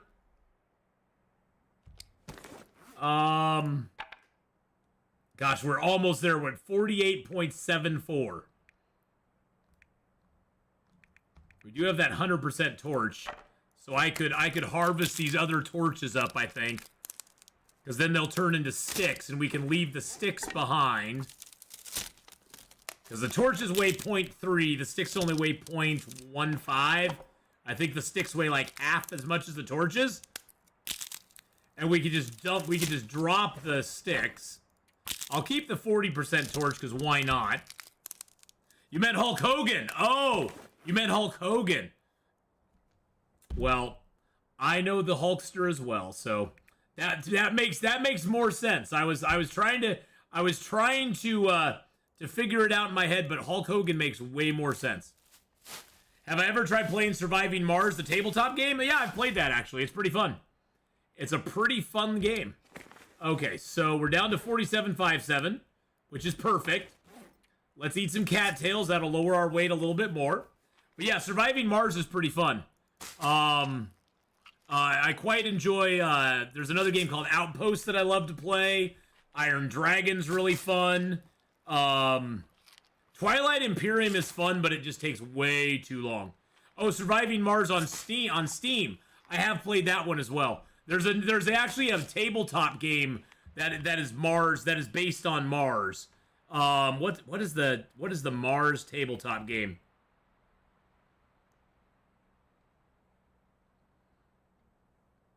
Not Mars Attacks. Terraforming Mars. That's the tabletop one. Terraforming Mars is the tabletop Mars game. But I have played Surviving Mars as well. It's a city builder, and I wasn't too excited about it. It was okay. It didn't really get my motor going, but I know for some people they really enjoy it. I think Hadrian really enjoys Surviving Mars. For me, it wasn't one that got my motor running really big. But I know a lot of people really do enjoy it. So I'm actually going to use this crappy bedroll. Because why not? Save our good bedroll. Actually, I could repair up this bedroll. Let's repair our bedroll real quick. I know, it's 12 minutes past. We're going to get our rest here. And we're gonna then switch over. Takes a long time, in my opinion, to get your city going. Well, and you know, that's a good thing in a way. You don't want a game to go too fast. All right, so we got our save point, and now we have a blizzard outside, but that's okay. That's okay. We will return to this guy on Thursday and continue his adventures. And we're going to be going down and crafting some ammunition on Thursday with this character, so that'll be fun. We'll finally get that going. But for right now, we're going to switch over and play some Planet Crafter. I'm going to take a short little break, make myself a sandwich, get myself a drink, go potty real quick. So those of you on YouTube, thank you for coming by. and hanging out. I'll be back in 3 or 4 minutes with Planet Crafter.